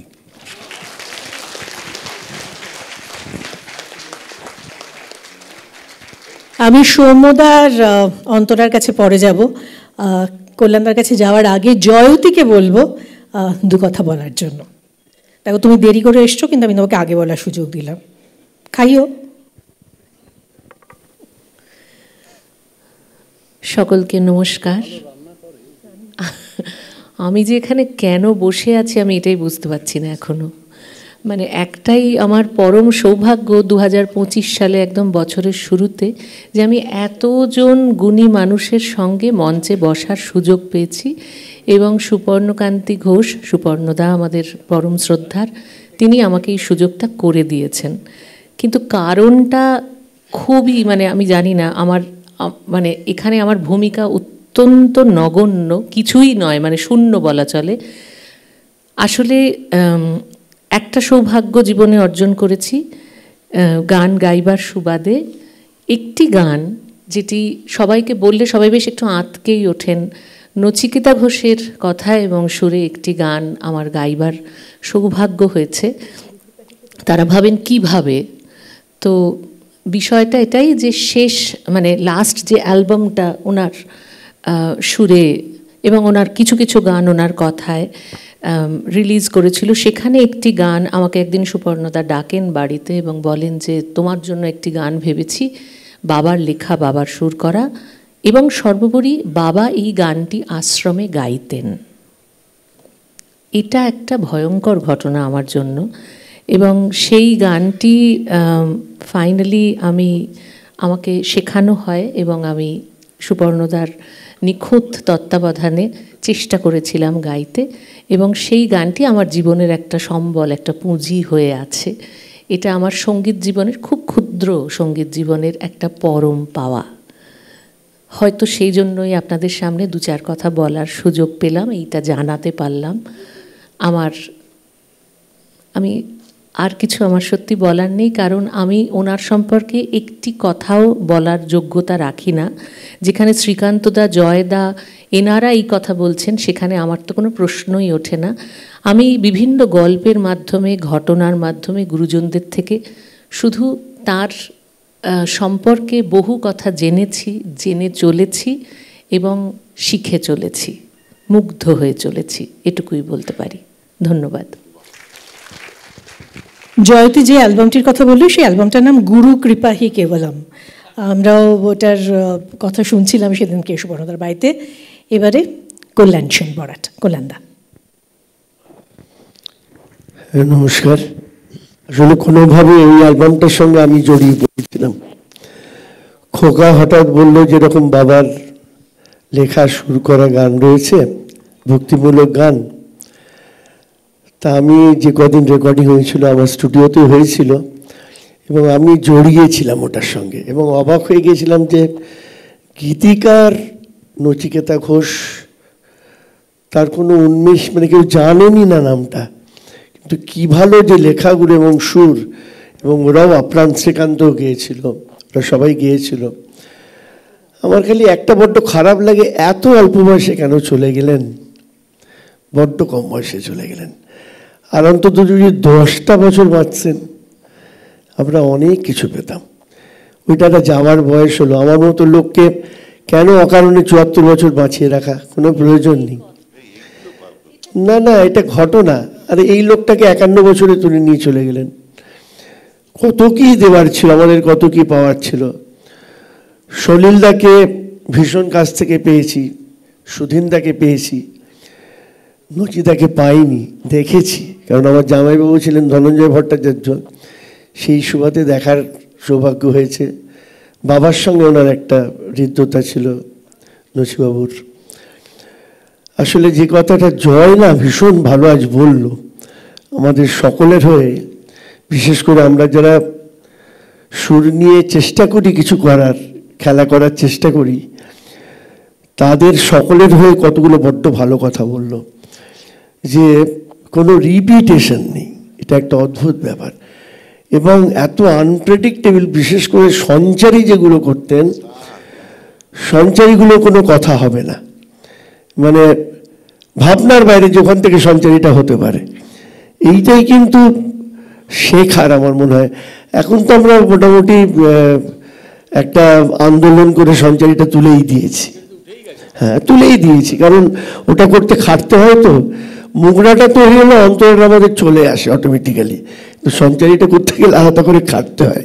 কাজেই মোটামুটি একটা কায়দা টায়দা করে ওটাকে প্রায় তুলে দিয়েছি। তা গ্রেটনেস ওনাদের ওইটাই যে কীভাবে সঞ্চারীগুলো বানাতেন। নচিদার সুর আমরা ভুলবো কি করে। লাল নীল সবুজের মেলা বসেছে, জানি গানটার ইংরেজি ভার্সনটাও জানি, সেটা বাজিয়েছি যখন বাজনা বাজাতাম।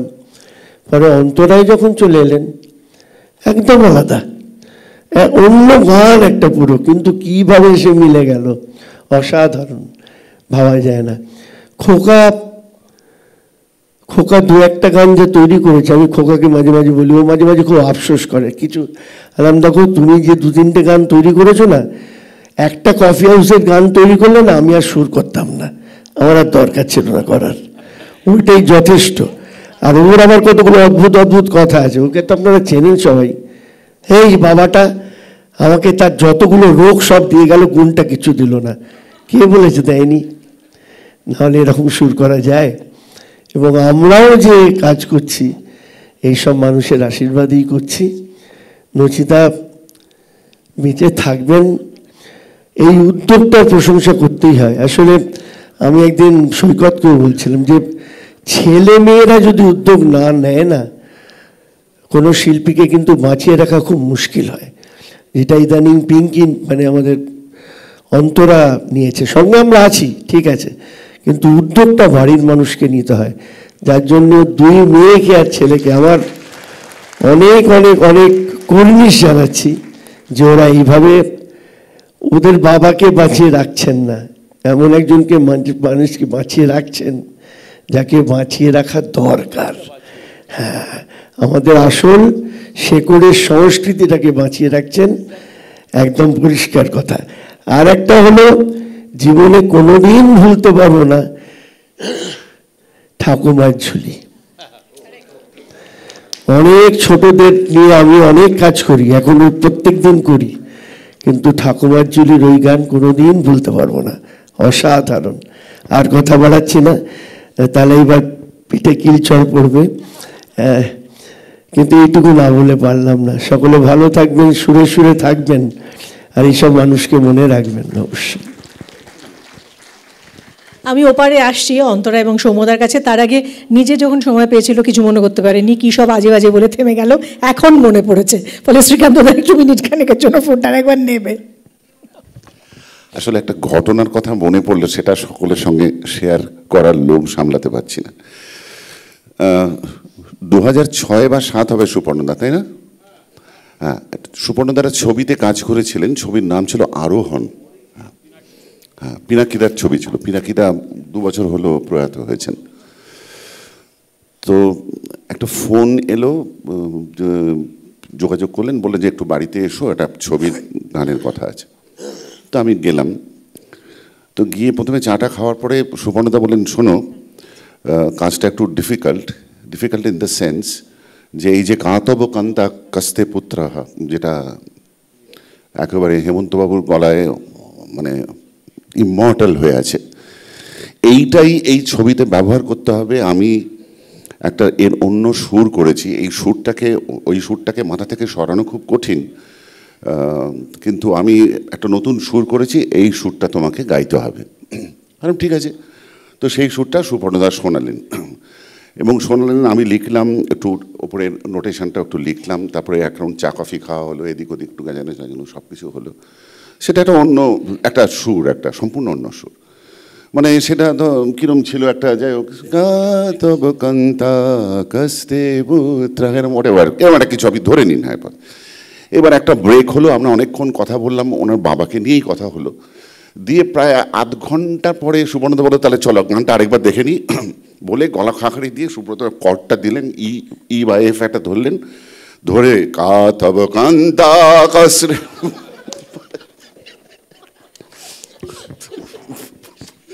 এবং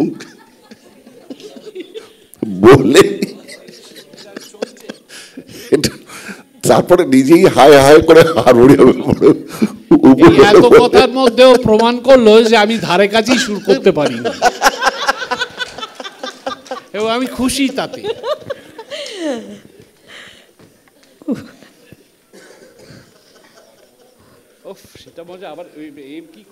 সুধীন দাশগুপ্তের পুত্র সৌম্য দাশগুপ্ত রয়েছেন আমাদের মধ্যে। প্রথমে সৌম্যদার কাছে। সবাইকে নমস্কার। সত্যি সত্যি সবাই যেটা বলছে, মানে বিশেষ করে আমার বলার কিছু নেই। এদের সবার গান শুনেই বড় হয়েছি ছোট থেকে, এবং প্রত্যেকে স্বতন্ত্র, প্রত্যেকে সুর, প্রত্যেকে সব মানে শুনেই বোঝা যাবে কে গানটা করেছে, লিখেছে এবং কে সুরটা দিয়েছে। এইটা একটা সাংঘাতিক ব্যাপার ছিল। সেটা এখন হয়তো কারোর কোনো ক্ষেত্রে হয়, কোনো ক্ষেত্রে হয় না, অনেক ক্ষেত্রেই হয় না। আমার একটা জিনিস বলার আছে যে আমরা কিছু প্রিজার্ভ করতে পারি না ঠিক করে। তো আমাদের মনে হয় খুব দরকার যে এইসব লোকেদের কাজ আমাদের যদি একটা আর্কাইভ করা যায়, ভালো করে লাইব্রেরি করা, এইটা মানে সরকারের কাছে ছেড়ে দিলে হবে না, আমরা নিজেরাই করতে হবে। এই কাজটা যদি আমরা করতে পারি খুব ভালো হয়, এইটুকুই বলতে চাই। এটা অত্যন্ত জরুরি কথা। মানে আমার একটা ছোট্ট ঘটনা মনে আছে, ওদের বাড়িতে, সুধীন দাশগুপ্তর বাড়িতে সৌম্যদার মাকে ইন্টারভিউ করতে আমি একবার গিয়ে দেখেছি। যেভাবে আমাকে গানের খাতাগুলো ওনার হাতে লেখা এনে দেখাচ্ছিলেন, আমি ভাবছিলাম যেহেতু যে কোনো দিন চলে যাবে, যদি না আমরা এগুলোকে সত্যি করে ঠিকভাবে আর্কাইভ করে রাখার একটা ব্যবস্থা করতে পারি। আর এই চেষ্টাটা তো এই মেয়েটি এত বছর ধরে করছে, এত বছর ধরে এই একটা স্ট্রাগল, একটা লড়াইয়ের মধ্যে দিয়ে অন্তরা যাচ্ছে। কিন্তু আমি অন্তরা আজকের দিনে যেটা বলবো, যে এমন একটা বছরে দাঁড়িয়ে দুজন এরকম প্রথিতযশা মানুষের শতবর্ষ, তোমার নিশ্চয়ই একটা আলাদা ফিলিং হচ্ছে। কারণ সুপর্ণদার কাছে আমি শুনেছি, সলিল চৌধুরীর গান যখন বম্বেতে হচ্ছে তখন উনি বলছেন যে এই গান যদি না চলে তাহলে কিন্তু আমাদের অনেক পিছিয়ে যেতে হবে। তো আমাদের সকলের জন্য সলিলের এই গানটা চলার দরকার। তো তোমার নিশ্চয়ই একটা আলাদা ফিলিং হচ্ছে আজকে। নমস্কার। সত্যি আমার আজকে জন্য মনে হচ্ছে আমি নিজের পরিবারের কাছেই চলে এসেছি।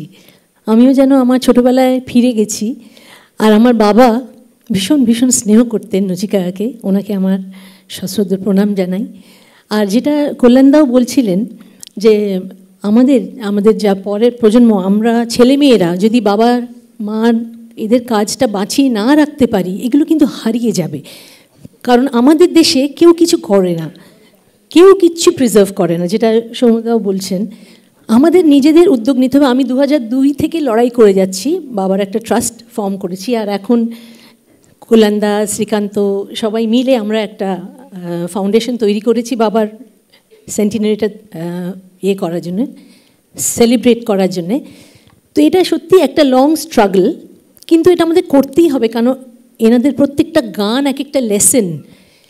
এই গানগুলো যদি ঠিক মতন গাওয়া যায়, ঠিক সুরটা ঠিক তোলা যায়, ঠিক কথাগুলো গাওয়া যায়, এক একটা পরের যে বাচ্চারা গাইছে তারা কিন্তু একটা তৈরি হয়ে যাবে। এখন কিন্তু এমন একটা সময় আমরা যাচ্ছি, মনে হচ্ছে একটা গান গেয়েই আমরা সব পেয়ে গেলাম, হবে না। কত এই সাধনা সারা জীবনের একটা সমুদ্র, ওনাদের গান একটা সমুদ্র, এর মধ্যে ডুবতেই হবে। তাই আমার মনে হয় আমরা তার পরিবারে, তার ছেলে মেয়েদের এটা একটা দায়িত্বর মধ্যে পড়ে যে এই কাজগুলোকে বাঁচিয়ে রাখা অ্যান্ড আর্কাইভ করা, এক্সিবিশন করা, সেমিনার করা। এই যে কথাগুলো হচ্ছে, হৈমন্তীদি আমাদের যে কমিটিটা আমরা ফর্ম করেছি, দিদি আমাদের কোর মেম্বার, মেন উদ্যোক্তা, দিদির সাপোর্টে, দিদির আশীর্বাদে আমরা এই কাজটা এগিয়ে যাচ্ছি। প্রথম থেকেই হৈমন্তীদি আমাদের সাথে আছেন। এই যে সেমিনার, আজকে যে কথাগুলো আমরা বলছি, এগুলো কিন্তু বহু মানুষের কাছে পৌঁছে দেওয়ার দরকার আছে। কারণ এইগুলোই হচ্ছে শিক্ষা, যে তাদের কাছে আপনারা সবাই যে পেয়েছেন, এগুলো পরের জেনারেশনের কাছে পৌঁছানোর দরকার আছে। তাই জন্য নচিকাকারও সেমিনার করা উচিত, ওনারও আর্কাইভ হওয়া উচিত।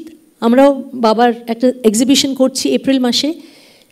আর এই কাজ শুধু সেন্টিনারি হয়ে গেল বলে শেষ নয়, এটা কিন্তু চলবে। আমরা আমাদের সারা জীবন কিন্তু এটা করে যাব। আর একটা আর্কাইভ, আর ডিজিটাল আর্কাইভ এখন তো করতেই হবে আমাদের। তো আপনাদের সাথে পরিবারের সুপর্ণাদাকে আমি ধন্যবাদ জানাই আজকে আমাকে ডাকার জন্যে, যে আমি না আসলে যে কি মিস করতাম। হ্যাঁ, যে আমি আপনাদের পাশে আছি। হ্যাঁ, বাবার কাজ, কাকার কাজ, আমাদের সবার, সুদিন কাকার কাজ, সবার কাজ আমাদের কিন্তু বাঁচিয়ে রাখতেই হবে। এটা আমাদের দায়িত্বর মধ্যে পড়ে। শ্যামল কাকার কাজ, আর সৈকতদাও আছেন। আমরা সবাই মিলে চেষ্টা করছি বাবার কাজটাকে এগিয়ে নিয়ে যাওয়ার। ঠিক এইভাবেই কিন্তু নচিকাকার কাজটাকেও আমাদের এগিয়ে নিয়ে যেতে হবে। আপনাদেরও থাকতে হবে আমাদের সঙ্গে। ধন্যবাদ। Thank you.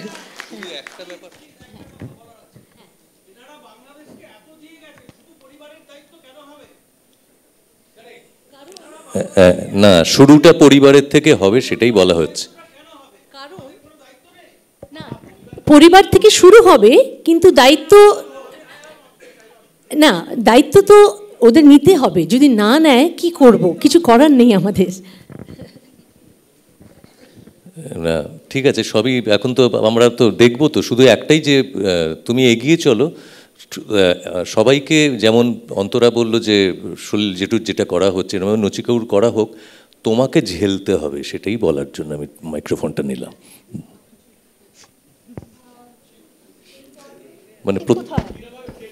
না, প্রত্যেক কথায় তো ও ইন্টারাপ্ট করবে, তো সেটা কিভাবে প্রত্যেকে।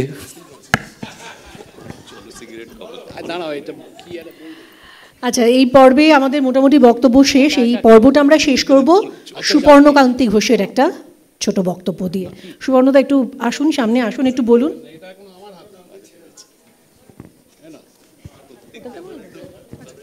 হ্যাঁ, দাঁড়াচ্ছি, বলুন। অনেকেই অনেকক্ষণ ধরে বলছেন, আমি আর সময় নষ্ট করব না। না, এইটা বেশ ভালো। হ্যাঁ, ধরতে হবে না হাতে। এইবার কথাটা হচ্ছে যে আমি আর কিছু বলবো না, আপনারা সকলে এসছেন। আমি অত্যন্ত ধন্যবাদ জানাই প্রত্যেককে। বয়স্কদের কাছে আমি কৃতজ্ঞ। বয়স্ক যারা আছেন তাদেরকে তো প্রণামই করেছি, আর যারা রয়েছেন দাদা রয়েছে, বৌদি রয়েছে, তাদের প্রত্যেককে আমি আমার প্রণাম জানাই, কৃতজ্ঞতা জানাই। ভালো থাকবেন, এইটুকুই বলবো। না না, এর কি সুপর্ণদা, দুটো কথা তো সবাই শুনবেন, এত মানুষজন এসছেন, আপনি ছেলে হয়ে আজকে যদি দুটো কথা না বলেন। কে রে? সুপর্ণদা বললো কে?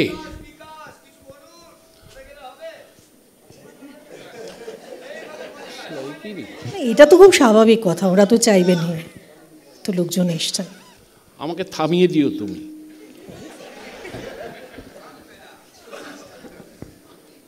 একটু পেছনে যাই তাহলে। 1976 সাল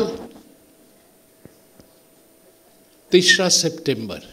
3রা সেপ্টেম্বর কি গো? উত্তম কুমারের জন্মদিন। কারেক্ট। 3রা সেপ্টেম্বর বাবার শরীরটা ভালো নেই। আগের দিন উত্তমবাবু ফোন করেছেন, নচু আয় বাড়িতে কালকে, একদম ঘরোয়া, একটু গান শুনবো, একটু আড্ডা মারবো, বেনু রাঁধবে, আয়। 3 তারিখ সকাল, বাবার শরীরটা ভালো নেই। আমাকে সকালে তার স্বভাবসিদ্ধভাবে ঘুম থেকে উঠে খালি গায়ে, লুঙ্গিটা হাফ পরা হাফ খোলা, একটা পায়ের বালিশ নিয়ে কোলে রেখে বসে চা পান সিগারেট, চা পান সিগারেট চলছে। আর কী বিড়বিড় করে বলছিলেন নিজের মনে খানিকক্ষণ বাদে, খোকা এদিকে আয়। তুমি কোথায় আছো দাঁড়িয়ে? তোমাকেই তো বলছি, শুধু দেখতে না পেলে এক্সপ্রেশন দেবো কী করে? ঘুরে ঘুরে বলতে পারবো না তোর। তো এইবার কি হলো বলো, খোকা এদিকে আয়। শোনো না শ্রীকান্ত, শোনো, এটা খুব ইন্টারেস্টিং, এদিকে আয়। এই শোন, খসখস করে আমার নেম প্যাড নিয়ে তো একটা পাতা নিয়ে আয়। তো আমি প্যাডটাই নিয়ে এসে দিলাম, একটা কলম দে, ভালো লিখলো, কী সমস্ত খসখস করে লিখলো, লিখে আমাকে বলল, এটা আগে গিয়ে লিখে ফেলবি, বানান ভুল লিখবি না, যা লিখেছি তাই লিখবি। তোরা তবে ইংলিশ মিডিয়ামে পড়িস, বাংলায় লিখেছি এটা লিখে নে। আর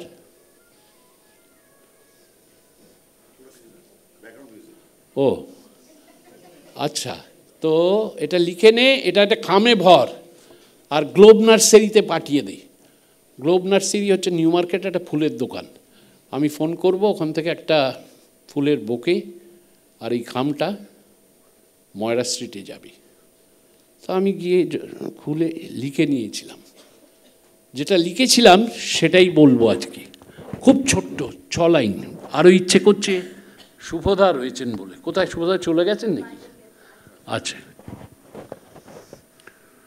তাতে লেখা রয়েছে, মৃত্যুর মাঝে খুঁজে দেখো তুমি, মৃত্যুর মাঝে খুঁজে দেখো তুমি, আমাকে অনেক কাছে পাবে। আমার অভাব আমারই সে গান গেয়ে যাবে। কোনোদিন যদি জলসা ঘরের দরজাটা তুমি খোলো, তানপুরাটায় ঝংকার যদি তোলো, সুর ও ছন্দে প্রতিটি যন্ত্র শুধাবে আমার কথা, জানাবে তাদের গোপন বুকের ব্যথা। তখনই বুঝবে পাওয়ার চেয়েও না পাওয়ার কত দাম। লোকে যারে চায় সে তো আমি নই, স্বরলিপি তার নাম। নমস্কার।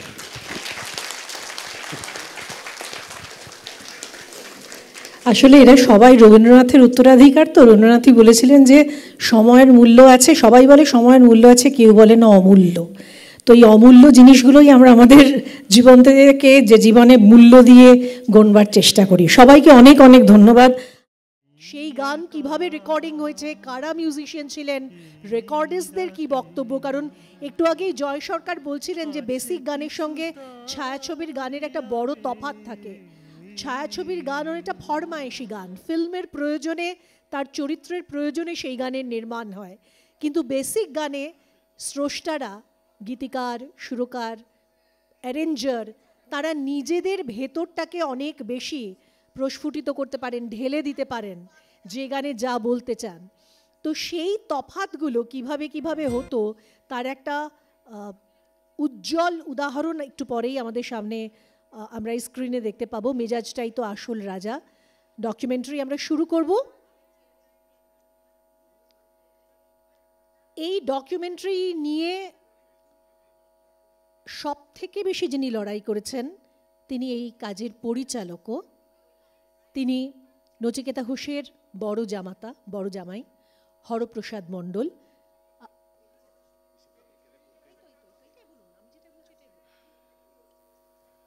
নমস্কার, শুভ সন্ধ্যা। আমার থেকে সুপর্ণকান্তির গলাটা বেশি শোনা যাচ্ছে, একটু বসে পড়বেন দাদারা প্লিজ। একটা গল্প ছোট্ট করে বলি। আমি আর সুপর্ণ একদম ছেলেবেলাকার বন্ধু, এখনও বন্ধু, এখনও মারপিট করি। তা বেশ কিছু বছর আগে আমার মাথায় একটা পোকা নড়ে উঠল যে নচিকেতা ঘোষকে নিয়ে কিছু একটা করতে হবে। বিয়ের পরে, অনেক পরে ও অ্যাকচুয়ালি বিয়েটা এনিওয়ে ওটা মেন ফ্যাক্টর নয়, ফ্যাক্টরটা হচ্ছে দুজনে এখনও বন্ধু। তা যাই হোক, তা আমায় সুপর্ণকান্তি বলল যে কী করবি? আমি একটা ডকুমেন্টারি করব। তা অনেক আইডিয়াস আসতে থাকলো। কেউ বলল ভাই মান্না দেকে নিয়ে করো, মান্না দে নচিকেতা। কেউ বলল না হেমন্ত মান্না দে নচিকেতা এরমভাবে কর। ঠিক আছে। আমি নচিকেতা ঘোষের সমস্ত গান একত্রিত করতে আরম্ভ করলাম। করতে করতে বেশ পাগলের মতো একটা ব্যাপার হলো, যেটা মনে হলো যে এটা তো একটা মহাভারত, এটাকে 1 ঘন্টা 2 ঘন্টা কী করে ধরা যাবে? হবে না। তাহলে কী বাদ দেব? বাদও দেওয়া যাচ্ছে না। আমার তখনই গন্ধমাদন পর্বতের মতো ব্যাপার হলো যে সব কটা নিয়েই যাব। নচিকেতা ঘোষের জীবনে যতগুলো গান আছে, ফিল্ম, নন ফিল্ম, উড়িয়া ফিল্ম, হিন্দি ফিল্ম, কিছু মানে আনরিলিজ, অপ্রকাশিত, কিছু ওরা নিজের গাওয়া, সমস্তগুলো একত্রিত করে ক্রোনোলজিক্যালি সাজিয়ে ফেললাম, ডে ওয়াইজ, মানে ওনার প্রথম গান থেকে শেষ গান অবধি।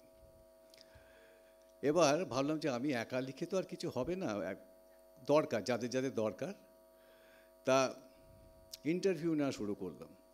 দ্বিজেন মুখোপাধ্যায়, নির্মলা মিশ্র, বনশ্রী সেনগুপ্ত, সৌমিত্র চট্টোপাধ্যায়, চিন্ময় রায়, যাদের কথা বললাম কেউ আজকে আর নেই আমাদের সঙ্গে। এই প্রজন্মের শ্রীকান্ত আচার্য, হৈমন্তী দি, সৈকত। ইন্টারভিউগুলো নেওয়ার পরে স্ক্রিপ্ট লেখা শুরু হলো। স্ক্রিপ্টটা কীরকম না, নচিকেতা ঘোষের গল্প বলবেন ওনার নাতনি, মানে আমার মেয়ে মেঘা এটা কাজটা করেছে। তো এই নিয়ে বেশ চলছে। তখন অফিসে কাজ টাজ করি, একটু মাঝে মাঝে এসে বসি, যখনই ফাঁকা পাই বসে যাই, শনি রবিবার বসে যাই। এই করতে করতে করতে করতে চলছে তো চলছি। এইবার সবচেয়ে বড় বাধাটা যার কাছ থেকে এলো সে হচ্ছে সুপর্ণকান্তি ঘোষ। আমার সঙ্গে রীতিমতো ঝগড়া, হাতাহাতি, এমনকি এই পর্যায়ের কথা যে বাবার শ্রাদ্ধ তো আমি একবার করেছি, তুই আবার কেন করছিস? তাই যাই হোক, বিশাল বাধা, কিছু করার নেই। আর সবচেয়ে বেশি উপকারটা, মানে সবচেয়ে বেশি হেল্প করলো কে জানেন?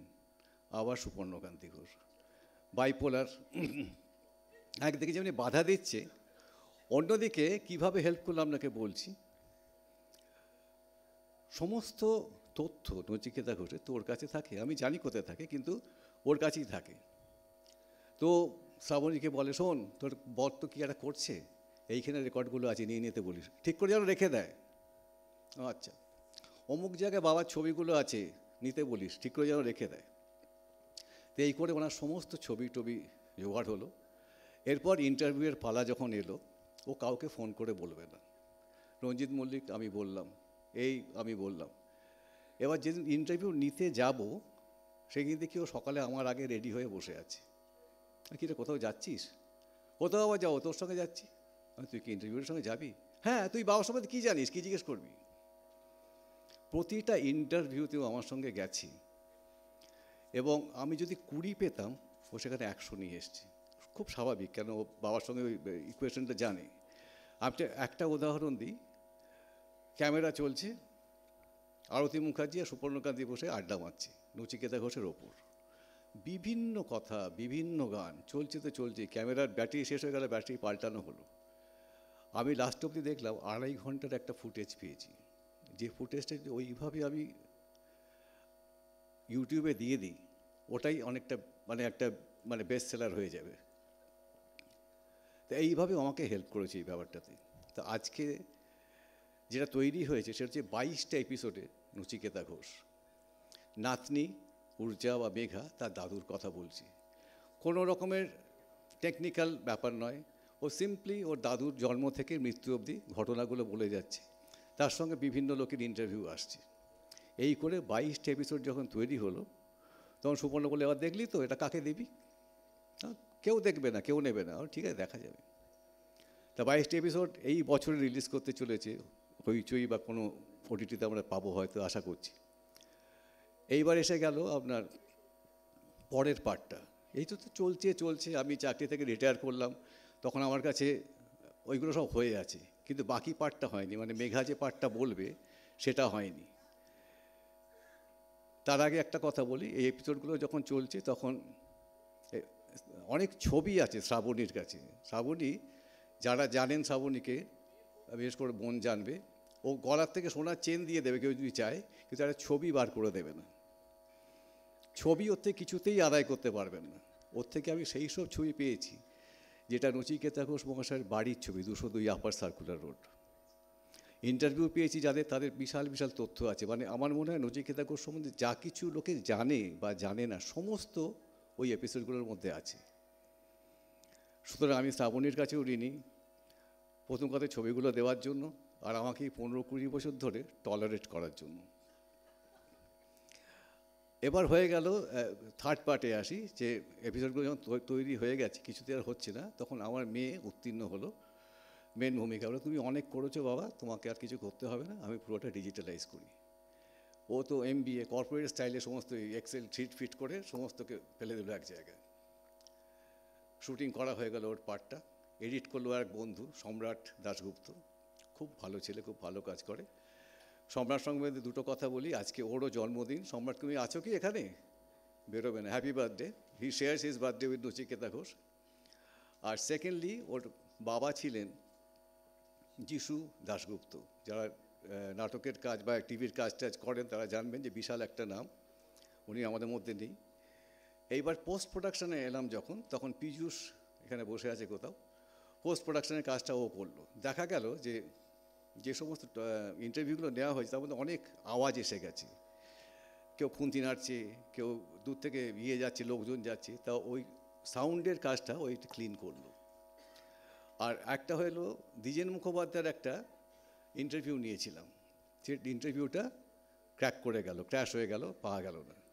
সুপর্ণর হ্যান্ডিক্যামে কেউ একজন নিয়েছিল, তা সেটা আপ ডাউন করে মাঝে মাঝে। আজকে দেখবেন কয়েক সিনে দেখবেন দ্বিজেনকে মাঝে উঠছেন আর নামছেন, সেটাকে অনেকটা স্টেবিলাইজ করা গেছে টেকনিক্যালি, কিন্তু যতটা পেরেছি। আর পুরোনো দিনের কথা বলেছেন উদয় শঙ্কর রায়, উনি সুপর্ণর অনেক আগে জন্মেছেন। ওই যে কথাটা আজকে বললেন যে বাথরুমে চান করে, এরকম অনেক ঘটনা ওনার বলার আছে। আজকে রিভিল করবো না সমস্ত কিছু, আজকে রিভিল করবো না উড়িয়া গান, আজকে রিভিল করবো না নচিকেতা ঘোষের আনরিলিজড ব্যাপার। আজকে যেটা করব, ওই 22টা এপিসোড থেকে টুকরো টুকরো তুলে নিয়ে একটা রানিং কাজ করা হয়েছে। মানে আমি উদাহরণস্বরূপ বলতে পারি, আমরা তো রামায়ণ মহাভারত পড়েছি, ছোটোবেলায় মা হাতে দিত ছোটোদের রামায়ণ, পুরো গল্পটা আছে কিন্তু ডিটেলসগুলো নেই। আজকে যেটা দেখবেন সেটা গল্পটা আছে কিন্তু ডিটেলস দেওয়া যাবে না। কেন, 22টা এপিসোড 40 মিনিট করে যদি হয়, কতটা টাইম হয় চিন্তা করুন, সেটা তো এইটুকু পরিসরে দেওয়া যায় না। আজকে যেটা পাবেন খুব ক্রিস্পি একটা ব্যাপার। এই পর্বের জন্য আমি মেঘার কাছে কৃতজ্ঞ, কেন এইটাও একা উতরে দিয়েছে। আর লাস্ট যেটা বলছি, যে এই যে 100 বছরের আজকের যে অনুষ্ঠানটা, এটা কার্ড তৈরি থেকে এই যা যা দেখছেন করা হয়েছে, সমস্ত কিছু মেঘা নিজে বসে করেছে। ও একটা চাকরি করে যেখানে ওকে দিনে 8 ঘন্টা দিতেই হয়, তা সত্ত্বেও রাত জেগে দিনে জেগে, মানে অনেক সময় না খেয়ে না দিয়ে এগুলোকে পৌঁছে দিয়েছে। আর পুরো আজকের ইভেন্ট ম্যানেজমেন্ট করছে ওরই আরেক বন্ধু বান্ধবী মেহেন্দি চক্রবর্তী, ওকে আমি ধন্যবাদ জানাই এটার জন্য, কারণ মেঘা না হলে এই ব্যাপারটা হতো না। আর শেষে বলি, ডকুমেন্টারি শুরু করছি, ডকুমেন্টারি হিসাবে দেখবেন না, কারণ ডকুমেন্টারি কেউ দেখতে বললে আমিও পালিয়ে যাব, ডকুমেন্টারি কেউ দেখে নাকি। আজকের হচ্ছে একটা গল্প, নচিকেতা ঘোষের জীবনের কাহিনী, জীবনের গল্প বলছেন ওনার নাতনি। শুধু সেই গল্পটা মন দিয়ে শুনুন, রিল্যাক্স করুন, অনেক গান আসবে এবং নচিকেতা ঘোষের পুরো জীবনটা খুব সংক্ষেপে আপনাদের দেখাতে পারবো। ধন্যবাদ, হ্যাপি ভিউইং।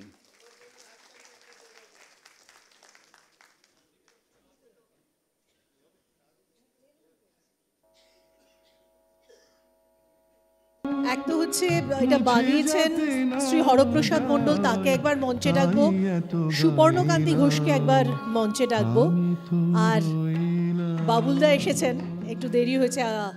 আমরা অবশ্যই রাজ্যের মাননীয় মন্ত্রী, কিন্তু আমরা তো বাবুল সুপ্রিয়কে সঙ্গীত শিল্পী হিসেবেই চিনি, শিল্পী হিসেবেই তার কদর অন্য, তো সেই কারণেই বাবুলদাকে একবার মঞ্চে ডাকবো। আমাদের তরফ থেকে একটু সংবর্ধনা জানানো হবে, কিন্তু হরপ্রসাদদা এবং সুপর্ণকান্তিদা দুজনকেই মঞ্চে আসতে অনুরোধ করছি। আচ্ছা, প্লিজ আসুন। হ্যাঁ, কেমন লেগেছে আপনাদের সেটা তো একটু বলুন, কেমন লেগেছে? একটা অত্যন্ত গুরুত্বপূর্ণ কাজ হয়েছে কিনা বলুন। এটা যখন 22টা এপিসোডে কোথাও প্রকাশ পাবে, বুঝতে পারছেন একটা গানও বাদ যাবে না, নচিকেতা ঘোষের সমস্ত গান আছে তাতে, মানে সেটা একটা অপূর্ব ডকুমেন্টেশনের কাজ হয়েছে। বাবুলদা, বাবুল সুপ্রিয় একটু, হরপ্রসাদ মণ্ডল, হরপ্রসাদ একটু মঞ্চে আসুন, বলছেন ডিরেক্টর কোথায়, একটু প্লিজ মঞ্চে আসুন।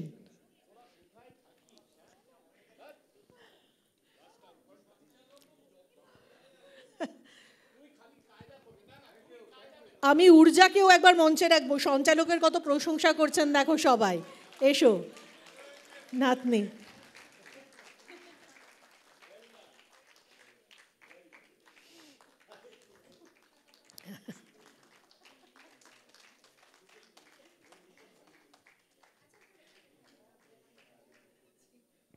বাউলদা, আমি দুটো লাইন একটু শুনবো।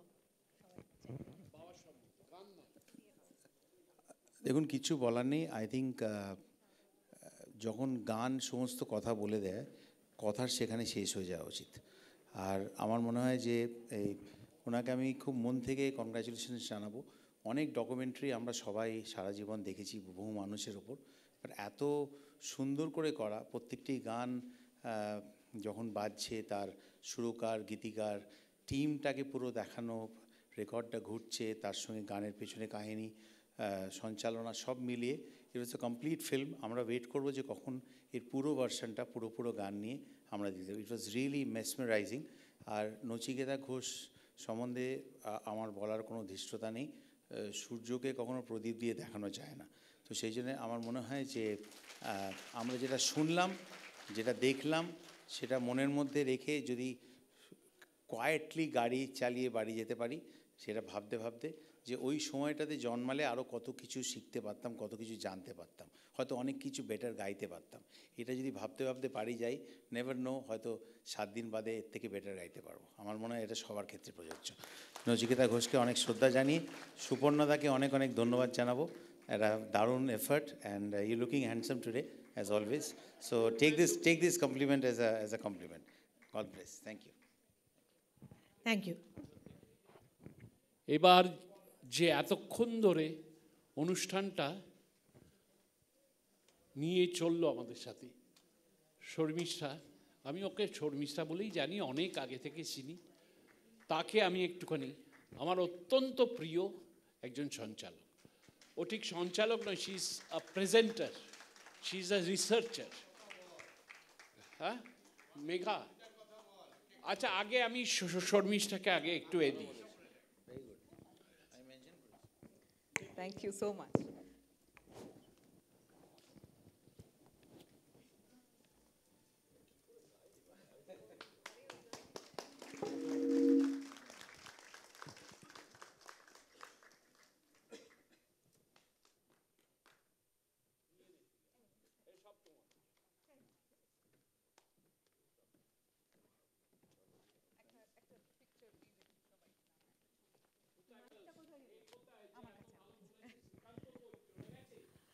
আপনাদের সবার কাছে আমাদের অনেক কৃতজ্ঞতা। অনুষ্ঠানটা একটু বড় হয়ে গেছে, একটু লম্বা হয়ে গেছে, কিন্তু আপনারা যে ধৈর্য ধরে এটা শুনলেন, দেখলেন, আশা করব এটা যখন পুরোটা বেরোবে নিশ্চয়ই আপনারা সঙ্গে থাকবেন। ডেফিনেটলি একটু কঠিন কাজ, গানকে কপিরাইট থেকে নিয়ে এসে এইভাবে বোনাটা খুব ডিফিকাল্ট, সেই লড়াইও চলছে এই পরিবারের মধ্যে আমি জানি। আশা করছি সবটা কেটে যাবে এবং একটা দারুণ চমৎকার জিনিস আমরা মানে ওরা আমাদের দিয়ে গেলেন উত্তরাধিকার হিসেবে। অনেক ধন্যবাদ, নমস্কার, শুভরাত্রি। সব গল্প শেষ করে আমি চলে যাচ্ছিলাম, কিন্তু একটা ছোট্ট থ্যাঙ্কস না বললেই নয়। থ্যাংক ইউ স্ত্রাবি, thank you so much. Thanks to our education partner Paradox Academy of Media and Arts. Thanks to our PR partner Media Linkers. Thanks to our media partner HP Movies, creative partner Black Tea Studios, digital partner Memo to Evolve, and gifting partner Mritika Adi Talks. Special thanks to Dr. Shondip Chatterjee and Mr. Pananal Dotto. And thank you to my extended family, without whom this would not have been possible. Some of them I would like to mention, that is Debu uncle, je shopkota footage niyeche interview er. Shomrat, you are my shombol in this, and I will mention happy birthday, ajke your birthday. I can't see him though. Pijush Da, who has taken care of the full post-production, and his entire team, who's my family, and Mehendi. Thank you so much. This event would not have been possible without you. Mehendi and team, thank you so much. Wishing you a good night. Thank you so much for coming.